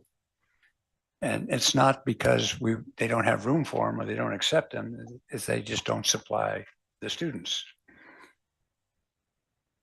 As you know, Jasper County and Jasper County School District has had some financial problems and has been taken over by the state. The board has been removed and a new board has been appointed. And I'll be meeting with that board next week for the first time. And we're going to be discussing the costs, because there are significant costs that need to be taken at that school. They spent $2 million, I've been told, thus far, just on doing the design work of what they need. But there's electrical issues. Electrical issues are really significant. And there are plumbing issues and other safety issues that have to be taken care of. So we're going to have to figure out how to pay for these and again to get them taken care of. And that's now, and Dr. Vecchio has met with the superintendents of both districts. And they are aware of the issues and are working the issues. And the meeting next week, I'll be able to find out what's going on and where we're headed. And I'll be back and report to the board at our next board meeting. And that concludes my report. Thank you, Colonel Guyer, for that update. Beaufort Jasper Ace is a valuable asset to the area. And so I'm sure collectively between the two superintendents and yourself that we'll reach some positive conclusions. Moving now into the chair's report. Yeah, sure. Thank you, Mr. Chair. So are you meeting with the entire new school board? The No, Jasper County School Board? No, it's their appointees to the ACE board. Oh, okay. So, yeah, ACE board, Yes. okay, ACE Yeah. board to ACE board. Yes. Gotcha. Okay. Yeah. I was Okay. like, if it was a singular person meeting with their. Yeah. I would just, I would just add that, because of, the board in Jasper having been disbanded, the state superintendent had to appoint 3 individuals to serve on the Jasper board, so that the work of Jasper of Beaufort Jasper Ace could continue. Otherwise, it's on holding pattern. So I also have a question. This has come up before. Jasper County, in fact, annually, Jasper County has complained about their contribution. And to keep in mind and to educate people who might not already know in the public, they built their own CTE center several years ago, and that probably has something to do with it. We are also building our own CTEs and expanding those. So I'm fine with the boards and the superintendents, but that's going to come back to the full board for a more robust discussion, because I think that there's a lot of strategic planning that needs to go into this. So if you guys are going to hammer out like what's possible and bring that back to the board so the board can discuss it, I'm fine with that.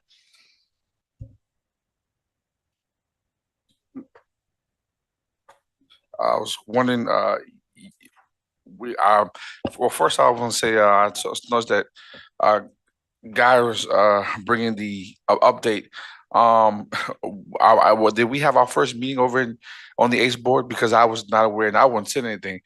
And the first update I have from the ACE is that we're having a meeting on Thursday. So I have not received anything beyond that, to my knowledge, from ACE. So I'm not understanding what would be an update from the ACE board at this time. So let me answer that. So the ACE board actually met 5 of the 6 members doing the changeover from myself to the next person, and that was Colonel Guyer. And so everyone had got notification that there was a board meeting. And so that was, I don't know what happened that you didn't get yours. Well, I know one thing, that there is 2 William Smiths in the district. And I'm William Smith 2. Maybe they sent it to William Smith 2, but I know for sure that I did not get anything in terms of an ACE board meeting, in terms of us having an ACE board meeting. And also, prior to me being on the ACE board, the last time I was on the ACE board, when we had a meeting, the person from ACE did call and say, "Hey, look here, this would be the date," and we were trying to work around to figure out what would be formulate the new ACE board, what would be the dates that y'all would want to have to start out. That did not happen, and so I'm a little lost when it says update, and it says Guy giving an update. I'm under the assumption that this will be our first meeting. So when there's an actual update, I'm wondering where did the update come from when I have not been notified, and definitely not correctly. If there was a meeting, no one has picked up the phone call and said, hey, there's an update, or I've not been sent a calendar invite up until this point in time, in which the calendar invite is for Thursday the 2nd. So beyond that, I am a little lost, a little concerned moving forward with the ACE board in terms of being notified to what traction that we have going on? Well, all the ACE members allegedly, myself, were notified of the board meeting. 5 showed up. And so you did not show up. Now, what you're saying is you didn't get notification. So that's something to actually explore. But the superintendent for Jasper County was there. I was there because Dr. Rodriguez was traveling. But I only served to transfer it over to the next board chair. So everything went forward. There was representation there. There were accounting presentation. It was a full board meeting, officially notified. So maybe we should check, and you can check with Dr. LaVecchio as well to make sure that they have your proper address, because you are a member of the ACE board. And by the way, I haven't missed a board meeting besides the special call board meeting with evaluation tool. I haven't missed the board meeting since I've been on the board. Okay. Yeah. So I do have a perfect attendance. So me missing that meeting is very unlikely in terms of missing a meeting. So I just want to put it out there. So me not coming, that's definitely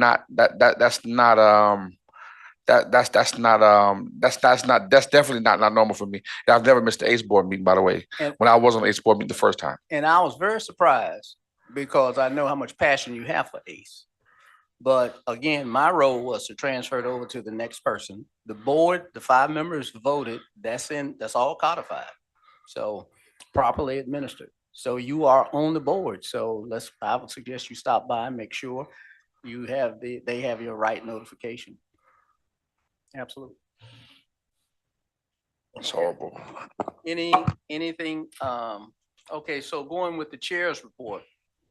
The board held a joint Board of Education and SIC meeting where 13 agenda items were covered. And as you may know, between the joint SIC and BOE meeting, there's a list of agenda items, and those items have tended to grow. And at the meeting where it was discussed among this board of trying to make sure we get those things rotated off, proud to say that at the joint BOE and SIC meeting that we were able to take off 7 of the 13, and so only 6 were left. And so, of course, we think that's progress. Meeting lasted as scheduled, an hour and a half. And so we adjudicated those things that came up. And so we're very proud of that. The participation was good. We had firm questions coming from attendees, teachers, staff, citizens, and answers were given to those things that were raised. The second item the chair would like to share is that we attended a South Carolina School Board Association leadership team meeting. And at that meeting, there was a presentation on cybersecurity. It was an eye-opener. And we had people there from entities at the federal and state level who have extensive background in basically preventing cybersecurity breaches. And they showed us what they could in terms of protecting school districts. But one of the things that they really mentioned that was a shock to me is that public schools are one of the most attractive targets for cybersecurity intrusion. And that is because we have so much information on kids and their parents and what have you. So it was very, very much an eye-opener to me. And that 2 weeks later, I was able to attend the South Coast Cyber Centers, which is located here in Beaufort, their summit. And we had a 4-star general who was over one of the major branches. I think it was Southcom. And he was also, over cybersecurity doing one of his last assignments. And we had people who had extensive backgrounds and could share what they could share, they did, about how there are entities outside of our country and outside of our state who are really trying to penetrate our institutions and without a real good intention. So that was something that, as we went through that conversation earlier today, I think is very appropriate that we're taking a look at it. The next thing I'd like to note is that one of the areas of real interest is the growth that's taking place in Beaufort County. Beaufort County has the county council has two groups and meetings that affect the north of the Broad, and then a separate group that affects and looks at planning for south of the Broad. The one south of the Broad is a combination of Jasper County, municipalities in Jasper, municipalities in Beaufort and Beaufort County. That one is known as Soloco, and they meet the fourth Tuesday of every month. It's very informative. They're normally, and Colonel Guy has been there when he was chair, and it's very informative and it's very inclusive. And we can learn so much about where growth is going, what types of investments are occurring. And one of the major things is learning that Jasper County basically is 53,000 units that are already planned and approved. Just a matter of them being built. So when you get to that border between us and Jasper, there's a lot of tremendous growth going on. Similarly, there's also a similar group called Northern Region Plan Implementation Committee, which meets here in Beaufort. Meets today. That's exactly right. And Colonel Guy has been a real stout member of that and has participated, as have our people from operations and finance. So it's good to know that our people are getting out there. Long-range planning really makes a difference. And when you see some of the longitudinal studies that they've done in the forecast going forward, there is a lot to be said for where growth is going to occur. And hearkening back to our AI discussion, there's a lot of upside and we just need to manage that. The last thing I'd like to share is presented to a community group at a church. And there's so many things that the district does that, there's so many things that are just phenomenal. But the one that I chose to speak on is parents as teachers. And that program received so many positive questions and accolades and inquiries about how do we get involved? How do we participate? We told them about the new Parents as Teachers bus that was unveiled at Port Royal Elementary School. And it was very, very much a energy level increase. So just wanted to share that as board members go out and attend these type meetings, I've learned that maybe one contribution I can make is I go out to actually come back and share things, archive them, codify them so that it's not just me as an attendee, it's also sharing with a larger audience. So with that, I would like to conclude the chair's report. Mr. Chair, I move that we move into executive session for the following reasons. Receipt of legal advice relating to the pending claims covered by the attorney-client privilege pursuant to South Carolina Code annotated section 30 TAC 4 TAC 70A2. Discussion of negotiations incident to proposed amendment number 7 with MB Con Construction Company Incorporated for H.E. McCracken Middle School partial HVAC replacement GMP proposal pursuant to South Carolina Code annotated section 30 TAC 4 TAC 70A2. And discussion of negotiations incident to rebuild of Hilton Head Island High School Phase 1 furniture purchase 2023 referendum pursuant to South Carolina Code annotated section 30 TAC 4 TAC 70A2. All right, properly motion and second. Is there properly motion? Is there a second? Second. Properly motion and second. All in favor? I have a question before we do that. Okay. Who will be advising us on these legal matters? Ms. Cartledge and staff. Thank you. Any more questions? No, that's it. Thank you. All right, all in favor, raise your hands. Aye. Aye. All opposed? Nays? All right. Hey, I. That's Gordon, aye. Okay, motion passes. Thank you.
Back in open session. Please. Sorry. Mr. Chair, there are two motions coming out of executive session. Number one, I move the Board of Education approve amendment number 7 with MB Construction Company Incorporated for the H.E. McCracken partial HVAC replacement scope of work with a guaranteed maximum price of $922,455 using fiscal year 2027 8% funds. Okay, properly motion. There a second? I'll second for questions. Okay. My questions. My question is, being that this is 8% funding and we're voting on it today, how did we get here to this now in terms of who, where, what, when, why, how?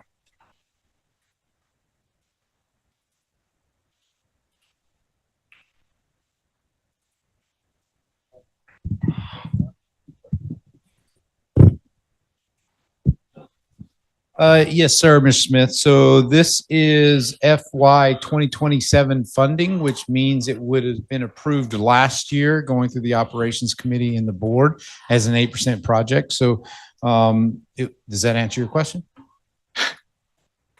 It was approved last year, but are we just not getting to it? And I mean, like, what's the, help me, I'm understanding the timeline from it. I mean, I understand it was approved last year, but why we're in at the end of this year, going into July again of next year, and we're just not talking about it. Great question, and something actually I hope to bring up in the operations committee this year, because actually time is taking more and more time.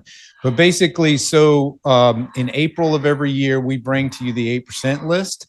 And like this year, we will bring you the FY 28 list, which means summer of 27. Last year, we brought you the FY 27, which means summer of 26. So those that you approved last April, well, the board would have approved in June. It went through the operations committee in April and May. They were approved back then for work to be done this summer. That's how 8% works. It takes us right now, air conditioning equipment, probably takes us 3 months to design, 2 to 3 months. Ordering for some units can take 8 months to even a year. So one of the problems, since you brought this up, if I can take advantage of this, is so we have about 15 months from approval to get the work done, but we're seeing that we need to order equipment sooner. So one of the things is we need to start design work actually before the money gets approved for the expense. Just something that we're kind of talking about internally. How can we start even earlier? Like we need to be starting actually about now for air conditioning projects next summer, or we aren't going to make it. And we've had that problem. If you remember last year, there was a lot of issues with the whole changeover in refrigerant, and that caused delay in a lot of the equipment, and it didn't show up in time by summer. So one of the things, to your point, Mr. Smith, is we're going to need to start earlier in design, because sometimes a year to 15 months isn't enough time to design, order, and have it ready for summer. That answer your question? Yes, sir. And then also in terms of this being the, I believe which phase, this is the phase before the last phase. So you're bringing more air conditioning units from this same school. Is that correct? Yes, sir. There is one wing that still remains to be completed, which is the 600 wing is left. This is for the 700 wing. And the issue I have with this is that I've asked in the past that we bring them all at one time, because at the beginning of the year, we've had several buildings who've had issues in terms of AC units and et cetera, things of that nature. And so I think that we need to fix this as much as possible in terms as one time versus patching it up at fixing it in wings in certain schools, because you having students that are saying that certain parts of the schools are cold, certain parts of the schools are hot, and also you have this amongst throughout the district. So now that we're fixing only on this one school, my question is, why aren't we doing this in several schools at this time? Because it seemed like this was a serious need versus want. Like this, I'm not doubting that this is possibly a need, but this is not just a need in one area, and we're doing one building right now. I know my constituents may be asking me, okay, Mr. Smith, well, I saw where you made the motion to do H.E. McCracken. What about the schools on this side of the Broad? You know, or where are we at with those air conditioners, and how are we doing that? So you know, you know, moving forward, these are some of the things that have been in question prior to now. But I think that it is very valid due to the fact that we're pushing one school at this time, and we're fixing one phase of their school, and not all at the same time. So I mean, excited. I mean, you be coming back to us again for the same school, and are we going to pick that? Are we going to pick that wing first, or are we going to go to another school? What does that look like? It's a very good question, and something we'll be talking about when we bring the 8% to the operations committee April 9th. Does that sound right? Okay, April 9th. And it's all about prioritizing the money. Unfortunately, we don't have enough funds for all the HVAC needs.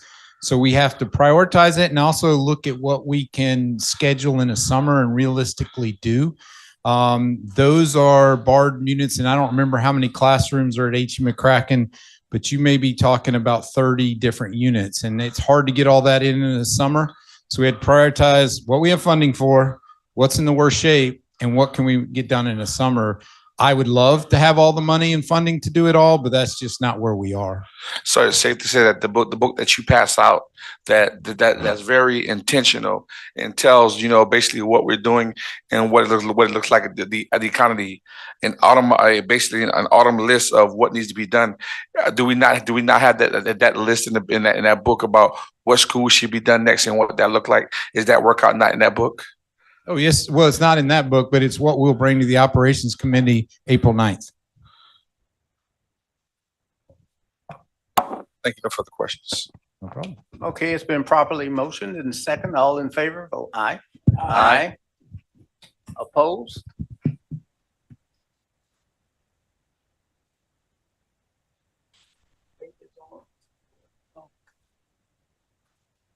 Ms. Hay, Mr. Gordon? Hey, aye. Pastor Gordon, aye. Okay. Mr.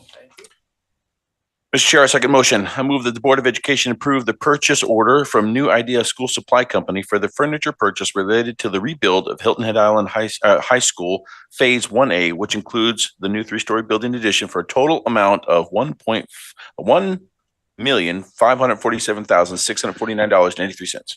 I'll second for no problem. You can have it. It's your school.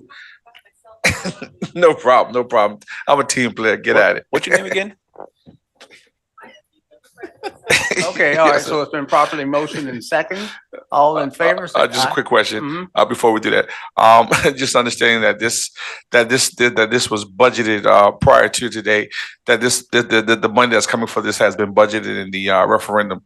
So this is referendum money going to this money already allocated. Is that correct? Yes, sir. Yes, sir.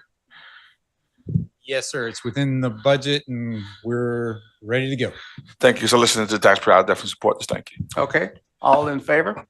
Aye. Aye. All opposed? Ms. Hay, Pastor Gordon? Hey, aye.